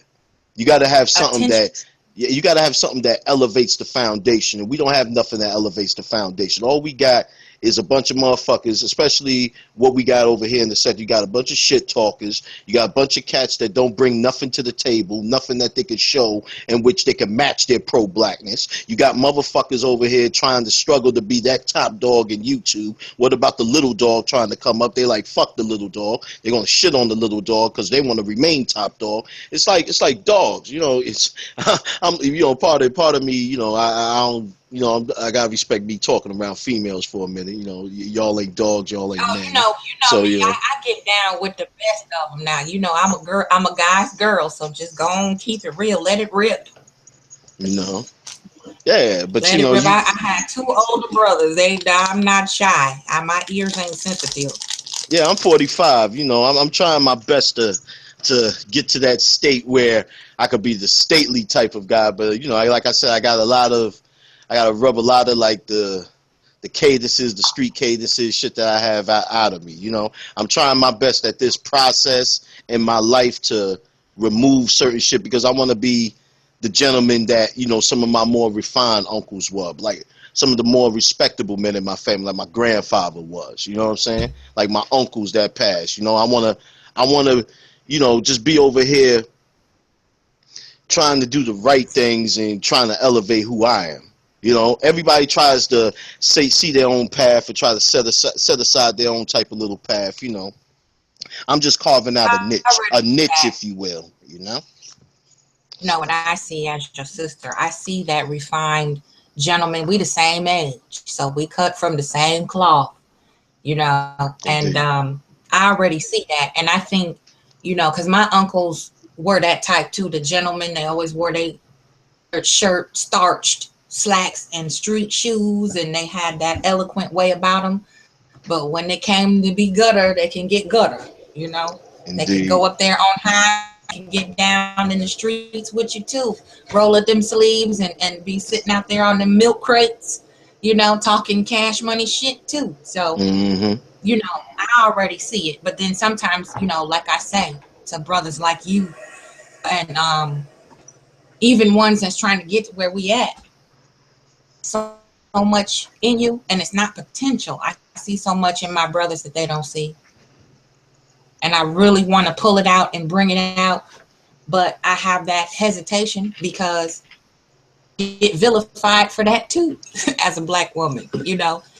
Indeed. I've been labeled so many to be good to my brothers. It's always twisted, but I want to let you know that there, you already got it. No tweaking. Yeah, well, I still got to twink out some of the fine points. I love my reefer and I love my big booty women. So we love what we love, right? As long as it ain't hurting nobody. You know, every man needs his vice now. So just don't let the vice become an addiction. That's what it is. To be here alone, I mean, men are supposed to love women and vice versa. That's what human nature is. So, indeed. Oh, anything before you say, you just gotta be careful. Now you see, Afro Queen, compared to some of the other times I look up on your videos where you just straight up, you could be an honest, you know, straight real lady. You know what I'm saying? I give you that. That's why I said I'm a goddamn lady. I keep telling y'all don't listen to me. I am a motherfucking lady. There you go with the cursing. Come on now. But that's you. That's what you do. You know? It doesn't lower you. It doesn't lower who you are. As long as you have the intelligence, you know, to match it. That's what That's it why I is. do it, to show people that embrace type of black women. Just because I cuss doesn't mean I'm ignorant. Indeed so. But still, So, we all got to tone down our cussing to a certain degree. I want to be able to so talk like as a I said, I can respectable see man, not a thug. Even though the thug is just still because there. somebody cuss don't mean that they're stupid or ignorant or lacking knowledge. It just means that that's part of their colorful way of expressing themselves. That's it. Indeed. I had an aunt that lived to be 112 years old. She only had a second grade education, but she raised 12 children and she wound up getting a doctorate degree after that. So she cussed all the time, and she was a very powerful witch as well. She would put a root on your ass just like she would feed you and love you and nurse you back to health. Mm. She was very classy. She wore dresses all the time, you know, diamonds dripping off of her, even on fucking Monday. So, cussing, that's just a word. It's just words. Matter of how you interpret it. If you want to be, stereotypical, you can say, oh, she ain't shit, she cussing. In my soul. You really get to know me, yeah, that's one dimension, those videos. But I'm like that all day, every day. I'm just me. Isn't witchcraft a sense of black magic, or what is it about y'all with that witches and all that? I tend to stay away from ladies or something like that want to cast spells and all that. I ain't got time to be running around on no paranormal activity shit. He said calf spell. I believe in that shit though. I We have a don't run belief in the around. paranormal. Now, don't get it twisted. I didn't have my experiences with the paranormal, so I have a belief in that. We don't run around on a broom and cackling and shit all the time. A witch is just a wise woman. That's what witch means. Mm. Either born a witch or you're a book witch. Gender specific. It's not just all females. It's male witches. So I ain't gonna try to vibe with no male witch, man. Nah, that ain't my style. I'm tending to be on my level. I believe the true and living God is the black man. You know what I'm saying? That's my ideal. That's my science. That's what I was raised with. You know what I'm saying? I But as far as believe believing too. in higher power and everything like that, let me tell you something. I've been in some of the worst depths in hell. The higher power ain't come to help me.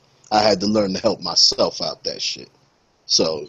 A black man is God, then you are God. That's just the way it is. Just like yin and yang, just like, you know, the elements, wind, fire, water, air, and spirit. How long? How long you been involved in that? That's a part of your background. I'm a birth witch. I'm Native American. Mm. What are you, Blackfoot, Cherokee, Sioux? I have some I'm cousins down Blackfoot. south. They part Sioux, part black, but they mixed anyway. Oh, You know. with my videos, you should know all that already. I'm Navajo, Chippewa. Mm. Mm. I'm familiar with Blackfoot. I'm familiar with Sioux. A couple of other lines. So. My, my maternal grandmother, her husband, my grandfather was Cherokee and Chippewa. Mm. Were my grandfather's parents were Navajo and Chippewa, and then my dad's parents. I never met my dad's father, Mm. but I know he was Cherokee, and I know my grandmother on my dad's side was also Blackfoot, and then 5 generations back, if you go back, great, everybody was Native American mixed because they mixed in with the slaves that were brought over here from the continent. So it kind of got blended in, but the majority of us were born of Native American roots because we were on the reservation already when that bastard came over here. Mm. We was already on lockdown. Mm. So That's deep. That's a little something right there. So, As far as like you able to trace your line, like going down that far deep, was they involved in that type of mysticism? Is that mysticism prevalent in that line? Like you got aunts or great granddaddy or uncles and all them that practice what you into? Witch. That's what I said. I'm a birth witch.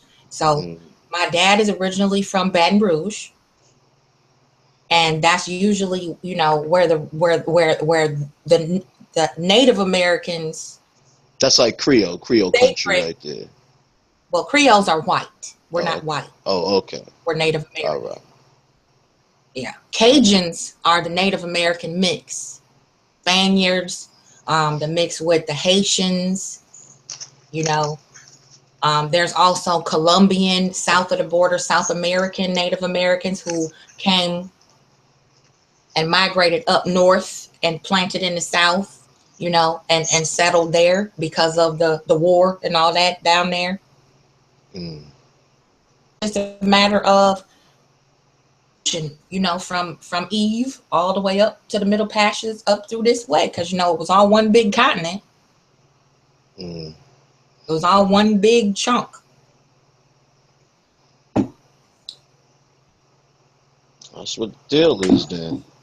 It's just amazing that we as a people, so you're able to trace your line. Not a lot of people can trace their lines. Like my line and my father's line in Jamaica, it runs all the way to Maroon, if you're familiar with Maroon. Yeah. Those were the Africans that fought off their slave masters and settled up their own colony in that part of that region. So, Yeah. They ran them off that island. yeah. My father's a part of that, so I know that bloodline's in me. I was always saying fuck authority since I was young anyway. You know what I'm saying? On top of me doing my nerd shit.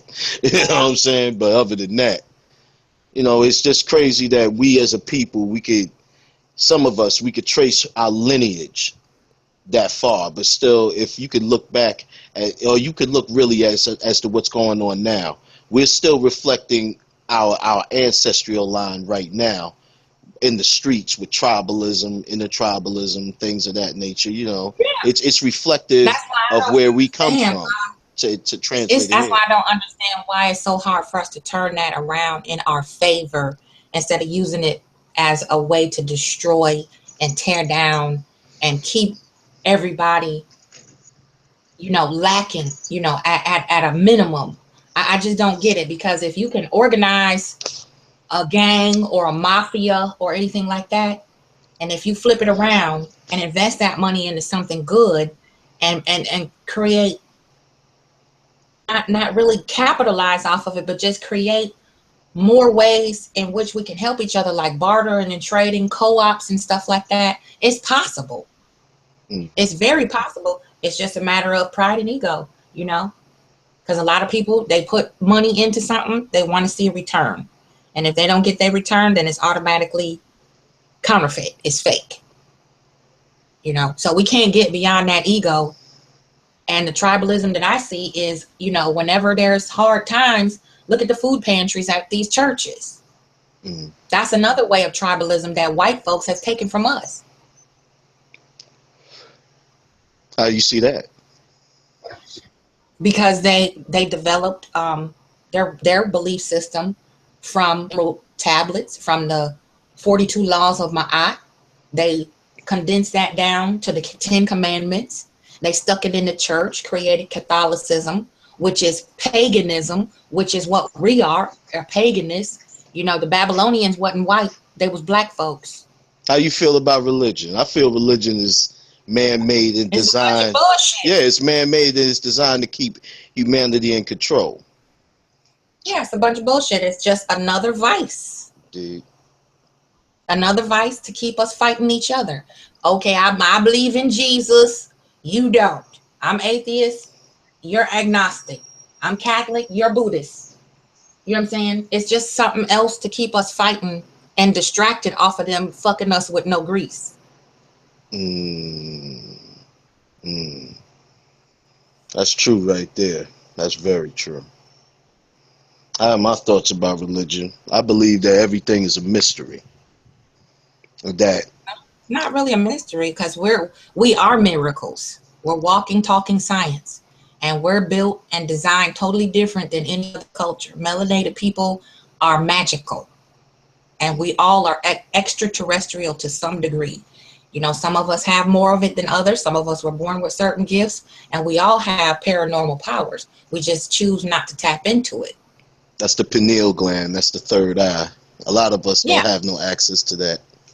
Exactly, because we're shut down to our root chakra. We're driven off of the kundalini, and that's the rawest portion of the melanated body is the kundalini, but it's the most powerful next to the crown chakra. And it's a lot of people that don't even know what a chakra is, you know?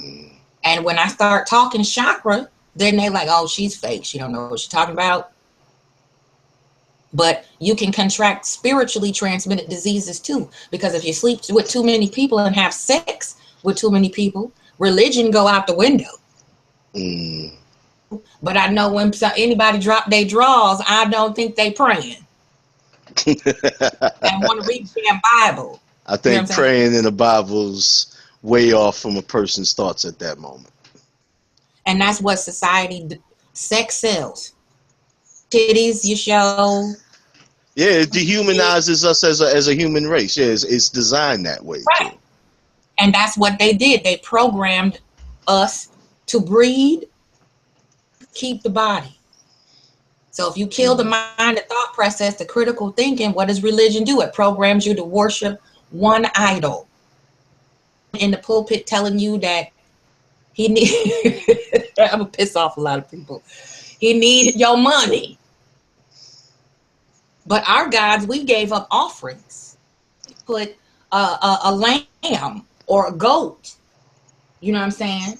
That's the problem with a lot of us. The meaning of sacrifice. People forgot that lesson.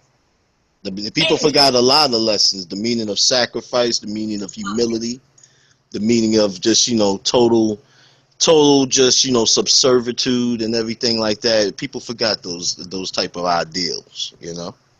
Right, and that's you know, in order to practice spiritualism, you know, because we are spirits, we have a body, we're spirit already, we're already spiritual people, we're already of a subdued nature of love, harmony, balance, peace. You know, you go to any other country, you know, I went over to Morocco and it's totally different, totally opposite than it is here. People, you can go knock on your neighbor's door, walk in, I need an egg to make breakfast. They'll hand you a plate of food. If you don't have anything, they'll come to your house and fix up your house for you. Bring you furniture, bring you dishes, clothing, take you out, take you shopping. You know, they don't talk shit like they do here. If I were to put a drive for money to help somebody pay their rent, or if I needed to pay my rent, you know what I'm saying? It's considered begging here. You know what I'm saying? I'm begging. So it's totally different, and it's highly populated with Nigerians in Morocco now, and they don't play. If they find out you from Morocco, from the same country or the same area, they'll take you in. You can move in with strangers, and they'll take care of you just like family. I didn't spend a dime of my money when I went over there. They fed me. I could take a shower whenever I wanted to. I ate hot food every day, fresh food. Going out to chicken coops, getting fresh eggs hot out the hen's ass. that here, you can't even ask for a cup of water without them. That's going to cost you 50 cents in your local store. Yeah, or they talk shit. You know, oh, you want a free cup of water? What the fuck, you broke bitch? You know what I'm saying? Capitalism. They don't have ego and pride over there. You know, if you lost, you don't know where you're going, they put you in the car. You don't have to worry about getting your head chopped off and your throat slit and heart cut out. They want to see you get to where you're going. And if you're a woman carrying a baby or packages, you know what I'm saying? You ain't got to worry about that. Where do you live? Where can I take you? Be safe, safe journeys. They don't say hello. They say, I see you. You know, it's very spiritual. And you know, they just don't believe in, you know, putting each other down. If it's good news, the whole block come outside and start celebrating. They have weddings every other day up and down the street like a parade. Hmm. Sounds like a place If I you need don't to have the visit. money for the dowry, you know, they have a dowry over there. So if you can't pay the dowry, the whole community come together and they put it in the mosque, in the temple, and they all give offerings for a whole month until they get to the amount that the dowry is for that family, and then they can get married. So Hmm. that couple can go off and have a good start to their family. Here, what? Give you what? Shit, you gotta pay. You gotta go down to your local courthouse just to pay for the goddamn thing. Just for a piece of paper. I gotta pay to get with you. And if the shit don't work out, I gotta pay to get rid of your ass. Yeah, true that. Definitely Yeah. true that. So it's we can learn a lot from getting outside of this catechism we call America and crossing the border and checking some stuff out on the other side of the equator. You know, because I'm trying to really just walk a really holy, righteous walk. I'm not trying to compete with nobody. I'm not trying to put nobody down. I'm trying to heal myself and help my people heal and see that there's a way better way than the way we're doing it now. True And that. it's so very simple. The answer is right in front of our face. It's just a matter of having the courage to do it. And I said it before on a blog talk show. I said, you know, if just the women, you know, we give our brothers support so they can secure a good position somewhere or even their own businesses. If we sisters just had enough faith in our brothers to invest in them to where say everybody Pardon. Have enough faith and check that attitude shit at the home or somewhere else. right, Because like when I I'm said, out here trying to do my thing, I don't need your attitude. I don't need none of that harassment and none of that bullshit. You got to thank check your attitude. Not saying check it like I'm trying to check you in a place. I'm just trying to say there's a time and place for that. You know what I'm put it saying? away. Yeah, That's right. exactly. Put it away because this is I'm gonna get there too. But I got you, brother. You know I got you. If we had enough faith in our brothers, our men, our partners, husbands, whatever the fuck you want to call it, even if it's just say me and you, brother, sister, Okay. and I say we have a goal. What's the Indeed. goal? And I say, okay, I want to see you have 50 stacks cash. I want you to be able to save up 50 G's. And you say, okay, once I get 50 G's, I'm going to quit this goddamn job. And we're going to go get some property, whatever, to invest in to make a return from. Whatever it is, fill in the blank. Then I can quit. If us sisters, we get our brothers to a certain level of whatever, we can walk out of our job, whatever we're doing, to make somebody else rich. We can quit doing that. Take all like 6 brothers, just like you. 50 G's times 6. How much is that? 50 times 6. That's 300. $300,000. Boom. Right? Mm-hmm. The brothers get together. Y'all do your little business plan and whatnot, and we hold down the fort. I'm home now with the children. You ain't got to worry about them being with strangers, right? Indeed. But While I'm educating myself. a woman working also to bring in twice as much income and twice Right. as That's much what I'm saying. property. You get to that point. Hmm. Because you eventually want your woman home with your babies, right? Indeed. But You eventually but want when that them house. babies is grown though, they're gonna learn as they're grown the meaning of taking care of Exactly. themselves as well. Because they're gonna know that I'm Exactly. not here. So, I got plenty of time in the world for you. But when it comes time for daddy to get out there so we can have something to eat, you got to give me my space and my room and my time for me to do that. You can't and preoccupate me. You without can't. that extra worry on your mind, okay, I know my babies is at school. I know my Indeed. wife is at work. I Hmm. don't know what the hell they doing to them at school. And I got to get off of work to go to the PTA meeting. Then I got to go back to work after that. Then I got to come home and check on the wife, make sure ain't nobody fucking with her or the babies. Indeed. Lot. Just like we got a Yeah. lot going. We at home. We got to make sure the uniforms and shit is clean. We got to make sure the food is in the house. Make sure all the bills and money distributed to where it got to go. We got to make sure we take care of ourselves so we ain't worn and haggard. So when you come home, we take care of you, right? Indeed. Because we can't just sit and look at each other. You want to talk, you want to vent, you want loving, you want food, you want to be taken somewhere, you want a massage, your foot's rubbed, you want all that too. Indeed. So if I'm out here with these white folks, you out there with them white folks, we come home, we can't stand each other because we're tired of dealing with white folks, right? And that's the problem. Sometimes we take home our jobs to our families. And Or that's where it fucks I'm up so right busy there. trying to make more money than you because I'm a woman and I can do everything a man can do. That's another problem we got. Mm. So we need to get our brothers up there to where they don't have to work for somebody else. They can work with each other. To be mature-minded enough to know if we want a successful life and a successful man, we're going to be with a busy man. Mm. And then the next thing is we need to learn how to put a goddamn nickel between our knees and shut the fuck up. Now see, in that department, I agree 100 motherfucking %. Some of y'all ladies got a, you know, the attitude of whatever your day is. Don't take that shit out on me, especially if I wasn't around your day 24/7. Exactly. That's the bullshit. The woman is supposed to be his soft place to fall. The man is supposed to protect the little girl inside the woman and enhance the woman that she is and make her better. And both stand by each other as well. Exactly. His hustle is my hustle. Indeed.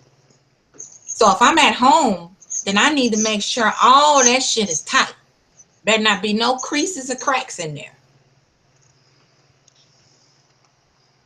Because if you out there 8, 10, 12, 16 hours a day and you come home and you have to war at home, that's not a family. That's not a unit.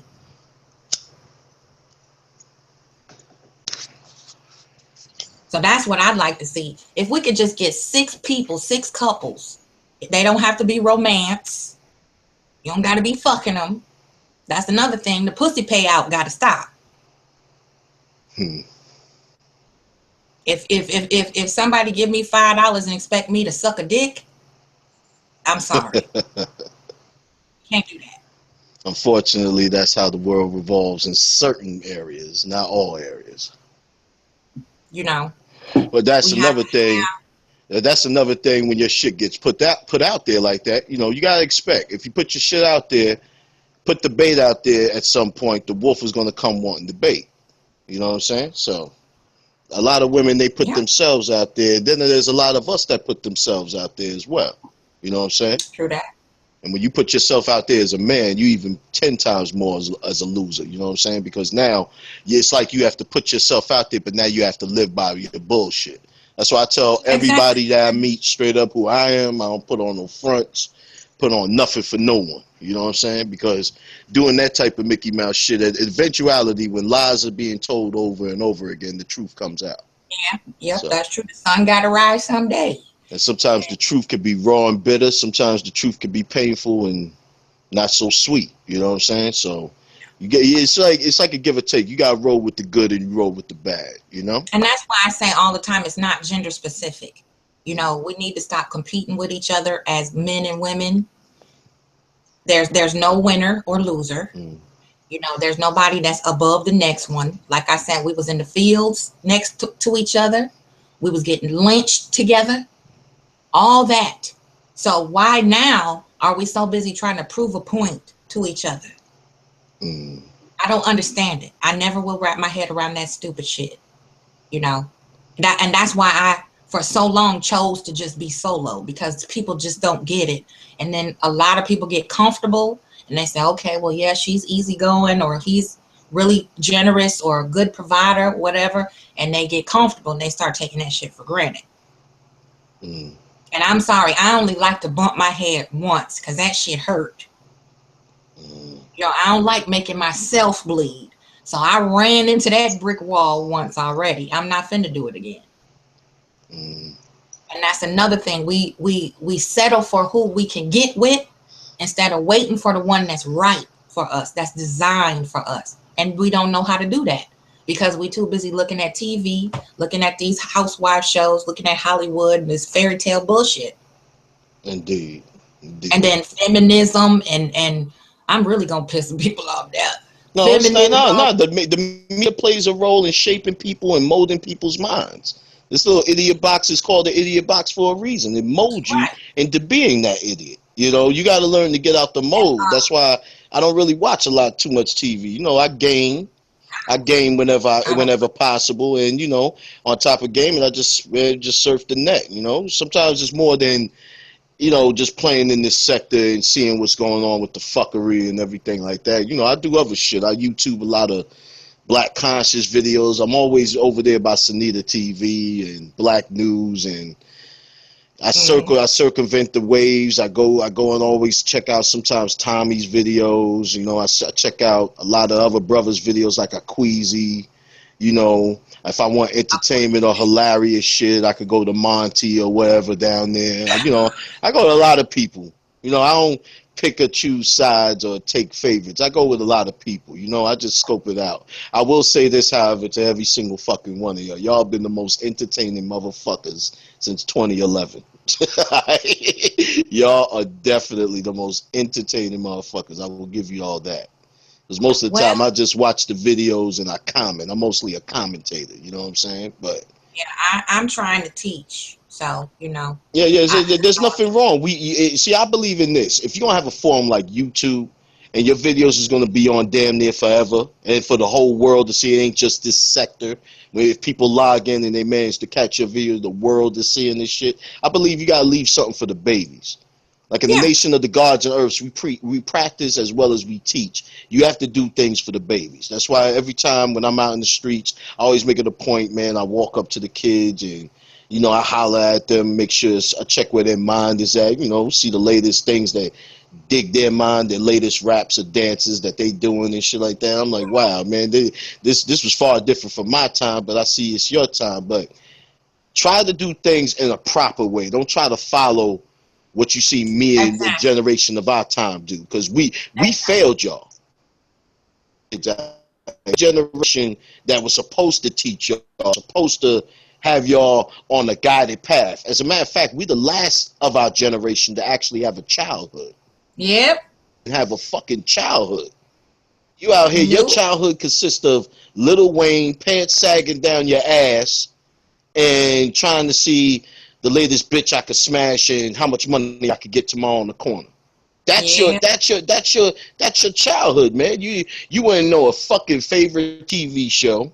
You want to know a favorite amusement park that you fucking been to. You wouldn't even know how there was different dances or different rap songs that influenced the culture rather than denigrate it the way it is now. You know, you missed out on what the essence of that develops, especially in the black community, that develops into a grown adult black male or female person. You don't have that no more. Your mentality is, I want to get it. I want to get it now by any means, and I don't give a fuck about anybody. Fuck the rest.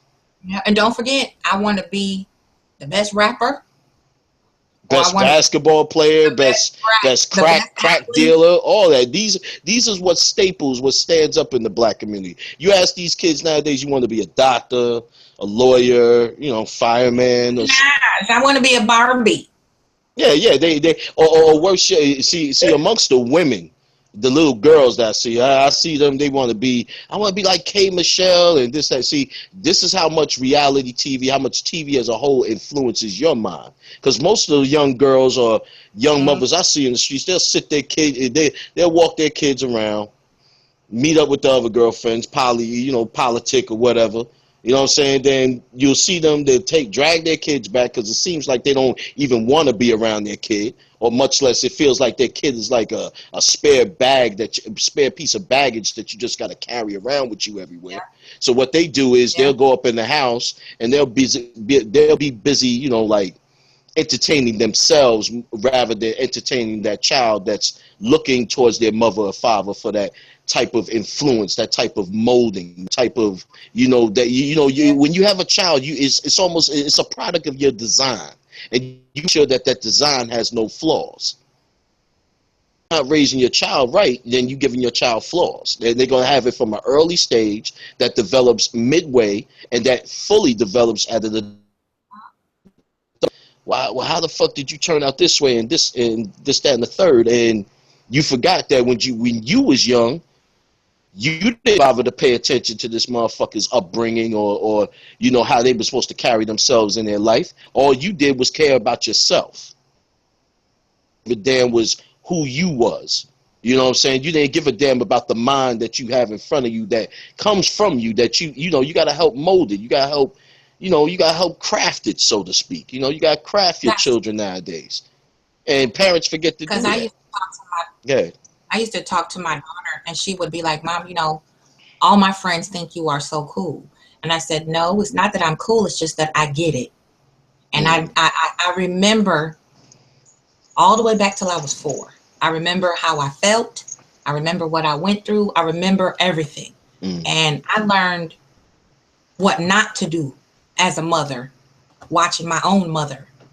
And I think that's a gift, because I will never forget my journey through childhood. I had one. It was just miserable.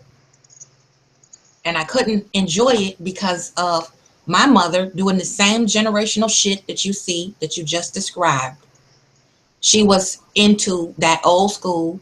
You get your husband, you get married, you have children, and you live happily ever after. And there's no such thing.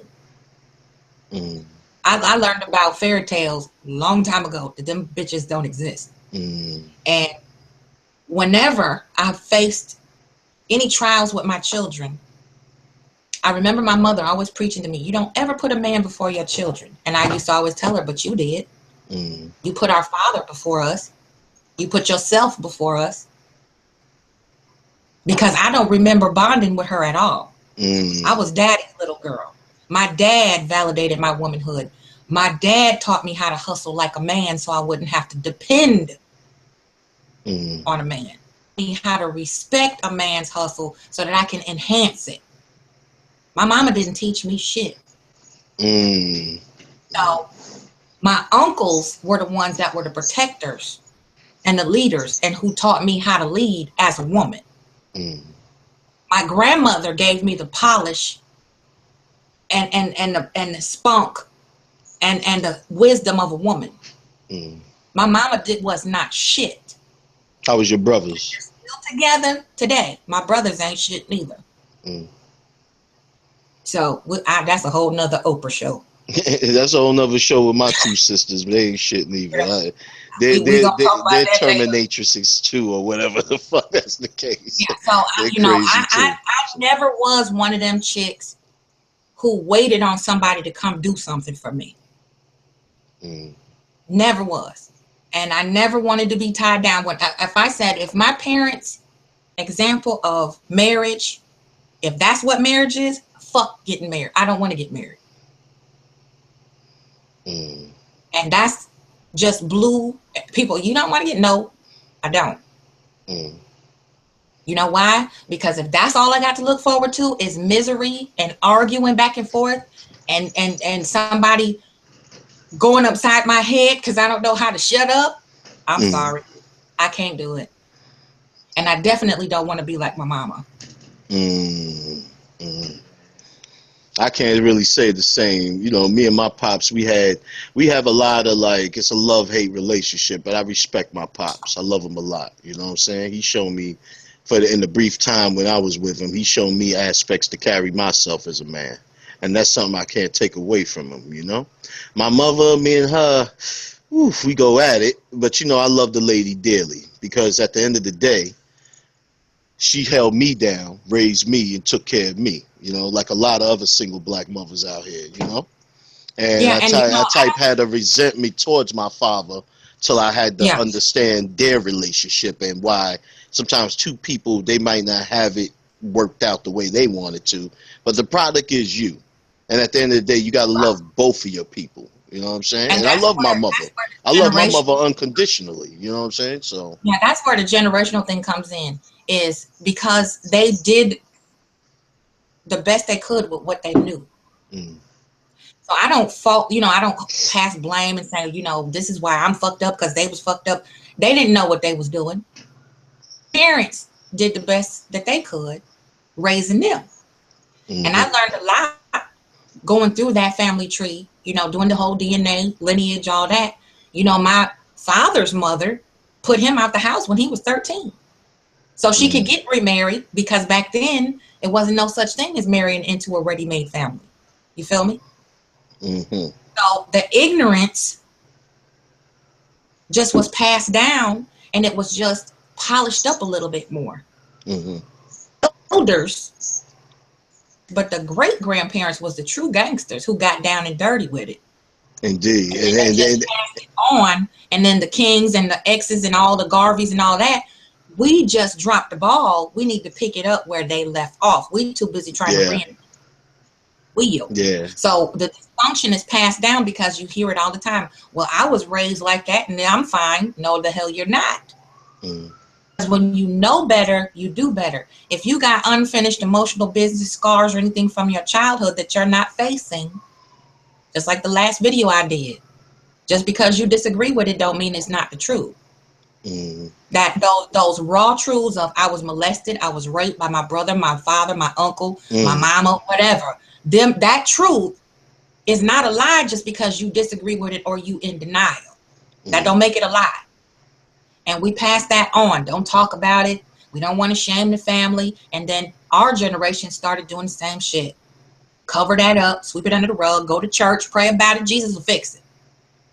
Yeah, mine was kind of different. Like I said, I had that nerdism in me, you know, growing up. I was into like different shit, you know what I'm saying? Shit that was different than my normal peers that I hung with was into. But then, you know, like I said, I had to run the gauntlet of my older brothers and them, my uncles and them, and they had to teach me, you know, what they felt was what I needed, the skills I needed to survive. And instead, them skills, I inherited them, and I even surpassed them in certain points of them skills. And I started looking very arrogant at myself when I was living in that life. You know what I'm saying? Like I had this untouchable complex with me. Like I felt like I could do what I want because, you know, I established my rep and things of that nature. But at the same time, it wasn't really that development that I should have not been embracing as much as I did, you know what I'm saying? Because at the tail end, like I said, you see the fucked up parts, you know what I'm saying? You see everything that you get from that. The shootings, the stabbings, the jails, the harassment by law enforcement, shit. You'll call it harassment, but then look at the end of the day, look what I did up the block towards somebody. So of course the motherfuckers had to run down on me in my crib. You know what I'm saying? See, you spend most of your time putting blame on everybody the fuck else instead of looking at the person in the mirror. Sometimes most of us black brothers and sisters, we got to look at ourselves in the motherfucking mirror. Put yourself in the mirror. Like, you know, it seems corny. It seems like, you know, some bullshit. But in retrospect, you know, especially places I've been where you sit in a cell and that's all you got is a fucking cell. Think about and look at yourself and be like, what fucking flaws did I make? What did I do? And I said that I thought I mastered the game. At what point did I not master the game? What was the puzzle piece that I missed? You know what I'm saying? And I spent years sitting in that shit thinking about it, you know? So you cannot heal what you refuse to acknowledge. And personal accountability is number one. Yeah. Just like I was talking when we were talking about the other young sister, Cassandra. No personal accountability. You know, if I come for you for no reason and I don't check you out, I don't watch you, observe, take mental note, whatever, and then I just see you. Yeah, but don't call that girl a tranny, man. Come on. Judge your, I didn't call her no tranny. Come on. Tranny. I mean, y'all, you an older sister, not older like that in that sense. You're an elder in our community. She's a younger sister trying to come up. You know, you gotta school her. You don't abuse her. See, that's the problems, man. I don't know who called her a tranny. I did her. And that's where I'm going with it. And I think every time I get to a certain point, might be a miscommunication. I just look at Cassandra. Cassandra, she's like my sister. She's like a homie I know. You know what I'm saying? And she just ran. No, listen. She just ran into a nuclear bomb. You know? I'm trying to say, because you stop me every time I get to the precipice. All right, let's get to the point as you want to get to. So it's okay. I understand you don't want to see her browbeaten and all that. I don't either. Mm. But as I say on my channel, and I say every day to my own, tough love sometimes is the best love. Yeah, because this roast arena is it's a motherfucker. And as far as, and you, It's a motherfucker. first of all, you know, before we get off in the ditch again, Mm. I don't know her. Mm. Okay? Mm. And I'm willing to teach and help, lend whatever tools I can that'll help anybody. I think you know that.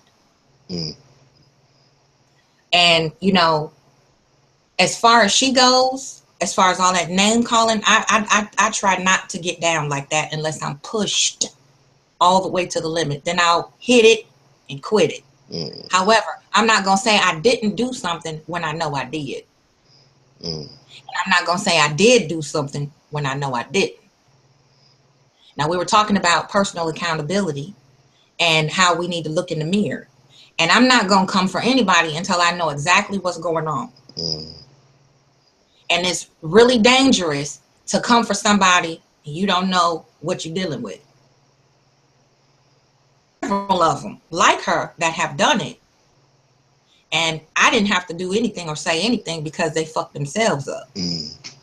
Well, it's easy to Now, fall it's in the easy. ditches in this sector. It's way too easy. It's easy to look at somebody like me, beat her up. I haven't said anything to the girl. The only time I had interaction with her face to face was a few nights ago. We were on John the Logical stream to come in and talk. And it didn't go well for her. Mm. Excuses. Mm. Just like I would hold you to the same torch that I would hold myself or anybody else that's on some bullshit. Mm. So we got to call a spade a spade. Black community that I see men doing a lot to powerful, strong women. And I'm really sick of it. Because I've gotten blamed for beating up and bullying younger sisters, and I'm just telling them the raw, butt naked truth. Mm. And they can't handle it because they have never heard it like that before. Mm. However, just like younger sisters, some of the brothers my age and younger are turning that shit around once they roll up on me and fuck with me the wrong way. Because I don't play. I don't play with folks. I don't play with nobody. I don't joke. If I don't know you, I'm going to be respectful and cordial. But if you push the wrong button, I'm going to let you know to back the fuck up. Because I don't play games. I don't play with people's emotions. I don't need to call your job and fuck with you because I don't agree with what you said on the fucking video. I don't do shit like that. I have 2 majors I'm taking in school right now. College students and a grandchild. Now I got a dog. I don't have time to argue with people. I don't have time for that shit, especially on social media. Now we play, talk shit, jones each other, all in fun. But this bullshit here, you have never seen me enter no roast, seen me on no damn blog show talking shit about each other's mama and all that shit. I don't do that. I don't get down like that. Never have. So it's easy to come at me and go, just be nice to her. I'm not nice. I'm not nice to nobody. Be honest with you, I really don't like people. Yeah, I could get that vibe sometimes myself. You know? I don't like people. I get antisocial at times too. I'm very introvert. I'm a hermit. I have a very quiet, boring life. I don't have an interest in tangling with nobody, especially younger than me. 20 years my junior. It just doesn't make sense to me.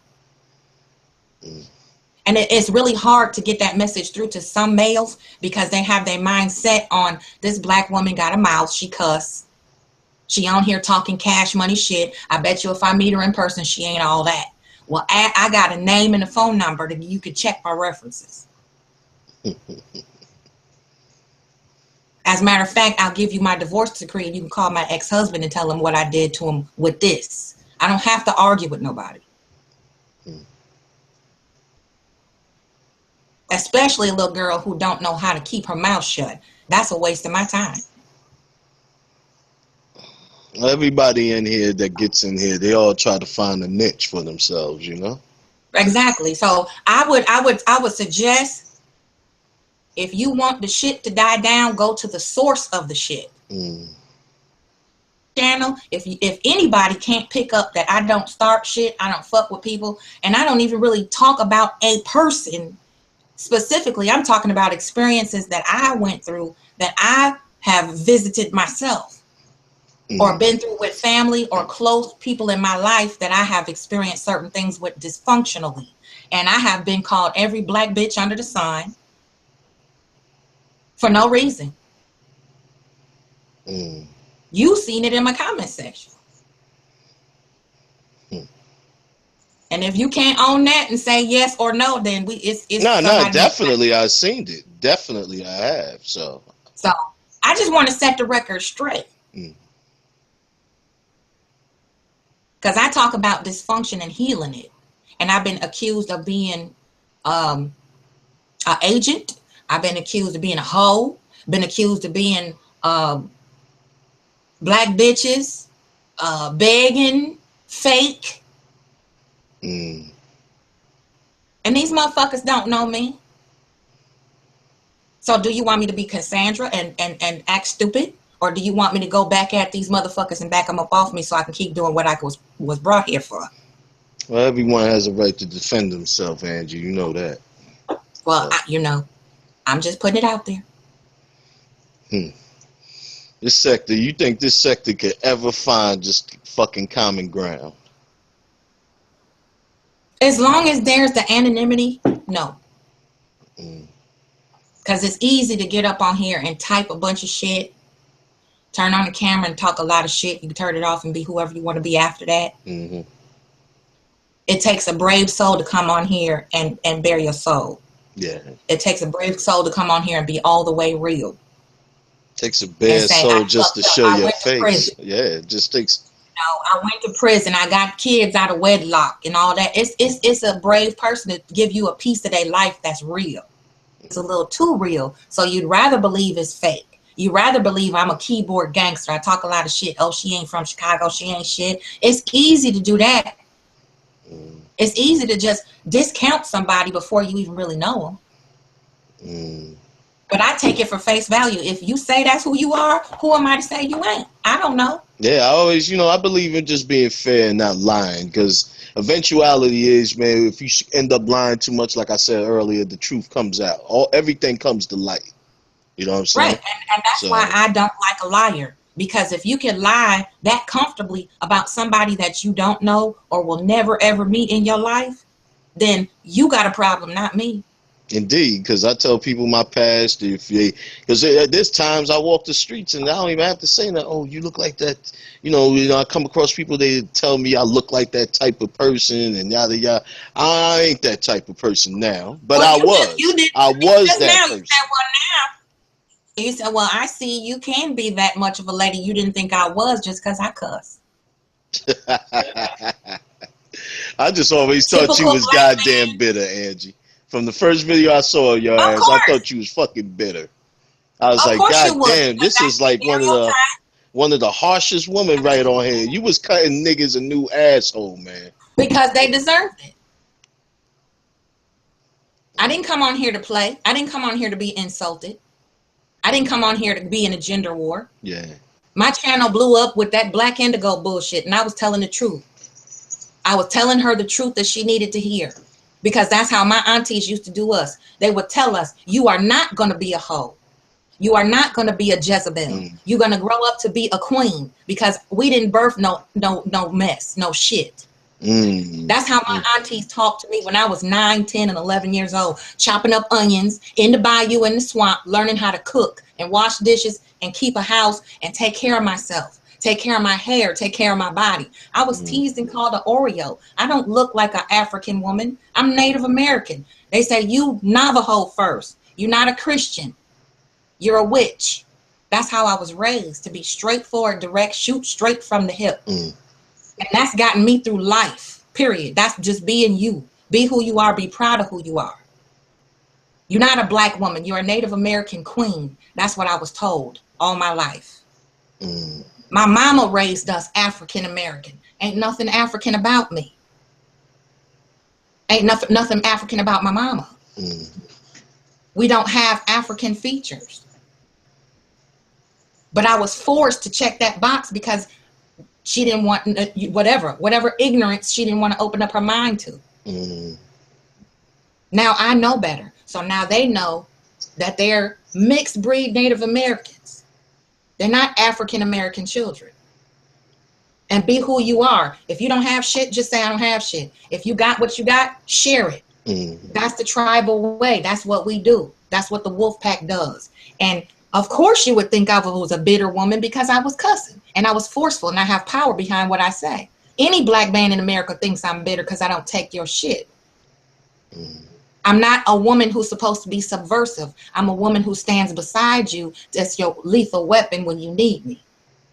I'm not here to bow down to a man. I'm here to stand next to you and help you rise up. Mm. So if my mouth is my weapon, if my fist is my weapon, my sword, my gun, whatever, then that's what it is.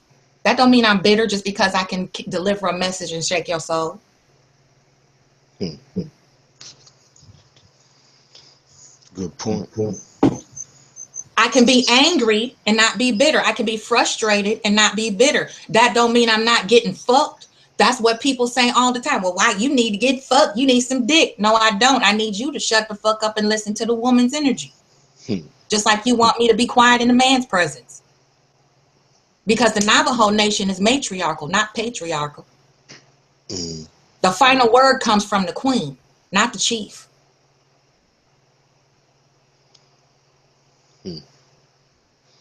So I guess that bitch is bitter too because she be running shit. She can run the whole fucking village. Well, you a woman that has your own opinions, Angie. I give you that. That's your opinion. That's how you ride with it. Hey, It's not my opinion. That's my it. life. That's my life. That's not an opinion. That's a fact. Mm. You know. That's another thing we need to rid ourselves of is misogyny. Mm.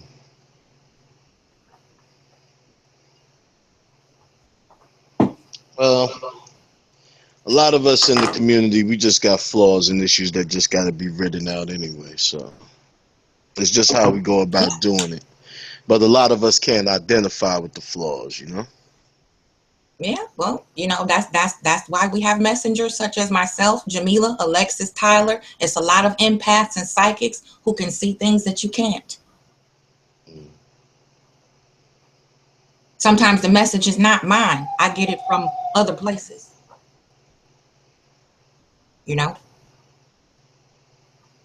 But everything ain't for everybody. Like I always say, I'm not for everybody. If my cussing bothers you, then there's an X. You know what I'm You saying? see, I cuss like a sailor too, so you know. If my locks bother you, there's the X. Mm. If the way I dress bother you, there's the X. You know what I'm saying? If my light skin, my bronze skin bother you, there's the X. You know what I'm saying? You don't have to watch. Mm.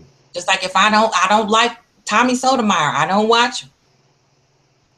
Mm. You know? It's a lot of people that I don't watch, but I'm not gonna say, oh, he just a bitter old black motherfucker. Mm. I don't know that man. Mm. I'm an empath. I'm a little different. I'm cut different. I'm built different, so I can tell what his real problem is. That's why we don't need to tangle, because I know where it comes from. Mm. What he do? He could say what the reason why all day long he's lying to himself. But people don't want to believe psychics. People don't want to believe in that because it's mystical, magical, bibbidi-bobbidi bullshit, and it's not. It's real. Mm. If I can eat off of it and people come seek me out and I pay bills with the shit and the shit is working, then it must be something to it. But that's another thing black people don't want to, they don't believe the hype. You got to prove everything. Prove yourself to the person sitting next to you that's just like you. 2 eyes, 2 ears, a nose, and a mouth. But I got to prove I am who I am to you because you don't believe it. I'm not here to make you believe shit. I'm here to drop off a message and get it done because I got other shit to do. And if that's bitter, then we got a whole lot of work to do. A whole lot. I see you really down to your science as far as teaching right about now in your current videos. But your past ones, boy, shit. Whew. I don't know who the fuck offended you. But like you said, you kept it real. I just wasted all of that breath. You just determined to label me as some bitter, offended woman. Didn't I say your past videos, Angie? My videos are the same. You were a little more raw back in the days, though, Angie. Don't lie. Still teaching, still same, still me, still raw. But if that's what helped you feel better, if that helped you digest it better, I can't take that from you. That ain't my raw opinion. You still cool people. You're all right. It don't matter. Like I said, what people think about me ain't none of my business. Either way. But that's the way of the world. We have to judge. That's the way we build.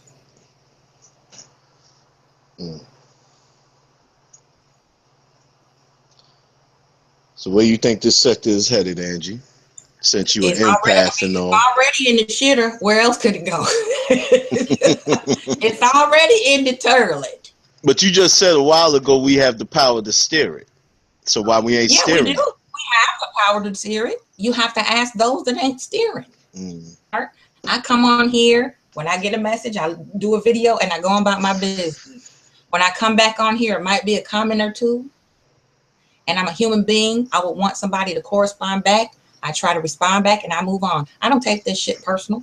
You know, that's a mistake that you make. You think I take this shit personal. I don't. I come to talk about what I need to put out there. You ain't supposed to take YouTube. When I get Black Indigo, pardon me. That it exploded. I didn't even expect that to happen. I didn't plan that video. I didn't say, oh, I want to get on YouTube and get a lot of attention. I didn't do that. I was like, somebody need to say something. And Who is Black Indigo? Some chick that did she was supposed to be conscious. She got caught doing some stuff she shouldn't have done. And everybody was talking about it as a big old YouTube scandal expose. And she got ran off YouTube.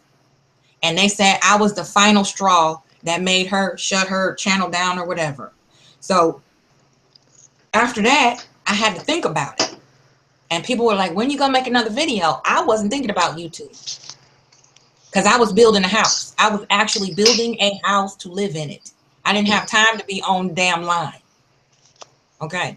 So the next video I did, I said, I have to make it count. I have to do something to where I'm putting it out there.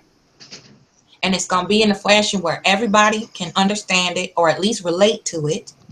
And then if my children or my grandchild sees it later, they won't be ashamed at me touching somebody's genitals or twerking. Holy shit! Or sitting up on the on the camera with my front porch hanging out, half naked with a bikini on, some dumb shit. So I said, I'm gonna channel my grandmother. I'm gonna channel my aunts that taught me how to be a goddamn lady, and that's what I'm doing. And if that's bitter, then you really wouldn't have liked my aunt, because she'll cuss you out all day. She don't care.